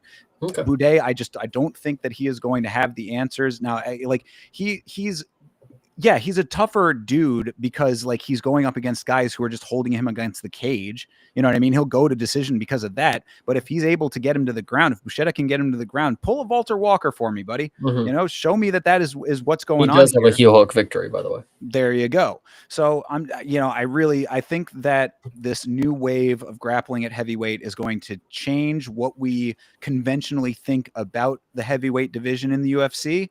And Buchetta is going to be one of the people that is on that next wave up. So after this victory, he gets a win here, gets his picture on ESPN, and we start taking him seriously in the heavyweight division. 100% agree. I would love to see a submission finish on the first fight of the night right here. Yeah, same. And if he doesn't do that, then it's right back to me saying that I will never go for a guy coming in from outside the organization again. I should probably be sticking to my guns on that one, even with this, but heavyweight is a different set of circumstances. I think it's unique. You know, it's not like, we've got other divisions here where like the skill sets are more well-rounded. You know what you're getting with the traditional heavyweight in the UFC. Martin Buday is about as traditional a heavyweight as I can imagine.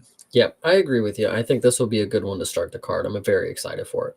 All right. Well, we will see what happens in all of these fights this weekend. Of course, yet again, just want to make sure everybody is aware this is an early card. So this starts at noon, 12 o'clock p.m. Eastern Standard Time, and I will be watching on the watch along, probably solo. I'll see if I can get the Vitz King for this one, perhaps because of the time difference. But that will be at youtube.com/@YamaShow. And Chase, I know that you can tell them where they can find you. They will always find me on Saturday whenever the UFC is streaming events. We will be watching on youtube.com/@CPSmalls. Of course, you will find me on Twitter, x.com/@CreativePart. And sometimes I'll be having fun there. And if you guys were unaware, this week we are going to attempt to finish watching the KO movie on Netflix, and we want to go ahead and review that for you guys. Possibly Friday. Don't mark that on your calendars yet, but we will let you know. We'll let you know when that's going to happen. So absolutely, yes, we have both started our watchings of the KO movie. We're taking our notes. We're going to get this review out as soon as possible. I'm glad that you said that, speaking it into reality, speaking it into existence. So I appreciate that. So yeah, keep your eye on Twitter and Instagram and in the Discord. We'll keep you updated on that and get that stream out to you as soon as we can. I am at Yama Show on YouTube, of course, but also on Twitter and Instagram, and on Facebook at Yama Show 1. If you wanted to, nice. Somebody please follow on Facebook just to make it worthwhile, all the crap that I had to go through with that and still never figured out. But any which way, find me on all of those places. Give a follow over there as well. Make sure that you're subscribed here. Make sure you're subscribed to Chase. And have a great rest of your week, everybody. We will catch up with you soon. And as always, fight on.